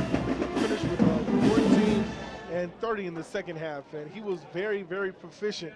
A little bit more proficient than he was in the second half than he was in the first half. And Amari Hampton had a wonderful game. He had seven catches for 80 yards, and not to mention that only touchdown for LCD. And Joshua Jeffrey only carried the ball 10 times for 42 yards, but he didn't really lose yardage on that play. Justin Hill had 7 carries for 12 yards. Marcus Reynolds had 24 carries for 45 yards. And I'm looking at the receiving. I know you threw out Amari Hampton in the day. He had 7 catches, 80 yards, a touchdown. But Quintavious Wilson, a name you called out a lot, that big play he had on 4th down there ended up really helping his numbers. He had 3 catches for 49 yards. I think that's going to be the key for Lane moving forward. They've got to find that balance. It seems either the passing game is hitting and the rushing game is deficient, or vice versa. They got to get those two things going at once. They got to get those two things going at once. And when they do that, I think that's when you'll finally start seeing some W's. They're not that far away, though. They're not playing terrible games. It's about playing whole games, though. That's got to be the key. 60 minutes is the key. You have to play 60 minutes a game. And once again, some more final numbers. Just rushing yards on the day. Lane only 36 rushing yards on the day. Passing yards exactly 150. So you got to think about it. After only having 18 passing yards in the first half, passing the football was actually the bread and butter for them in the second half of play. But when it all comes down, when all the chips are down on the table, it's still a loss, and Coach Burrows has got to figure it out. That's what the head coach does. It usually falls on his plate to figure out the winning formula and get some wins on the board. Well, another exciting day of Lane College football here on Fox Sports Jackson. I was joined by my cohort today. I'm not going to lie, this is fun. Considering we've been knowing each other for quite a while, and I've watched you grow. You did a good job with some play-by-play duties today, and I really enjoyed your time in here. And hopefully the people hopefully the people outside listening on these big airwaves, because we get some pretty good coverage here. So a lot of people heard you today. Hopefully they continue to listen. You continue to go on with what you're doing, and I'm proud of you and see you doing your thing, brother. All right, man. So for Julian Atkins, my name is Reggie Walker Jr. You've been listening to Fox Sports Jackson, and this is Lane College Football. Until next time, we out.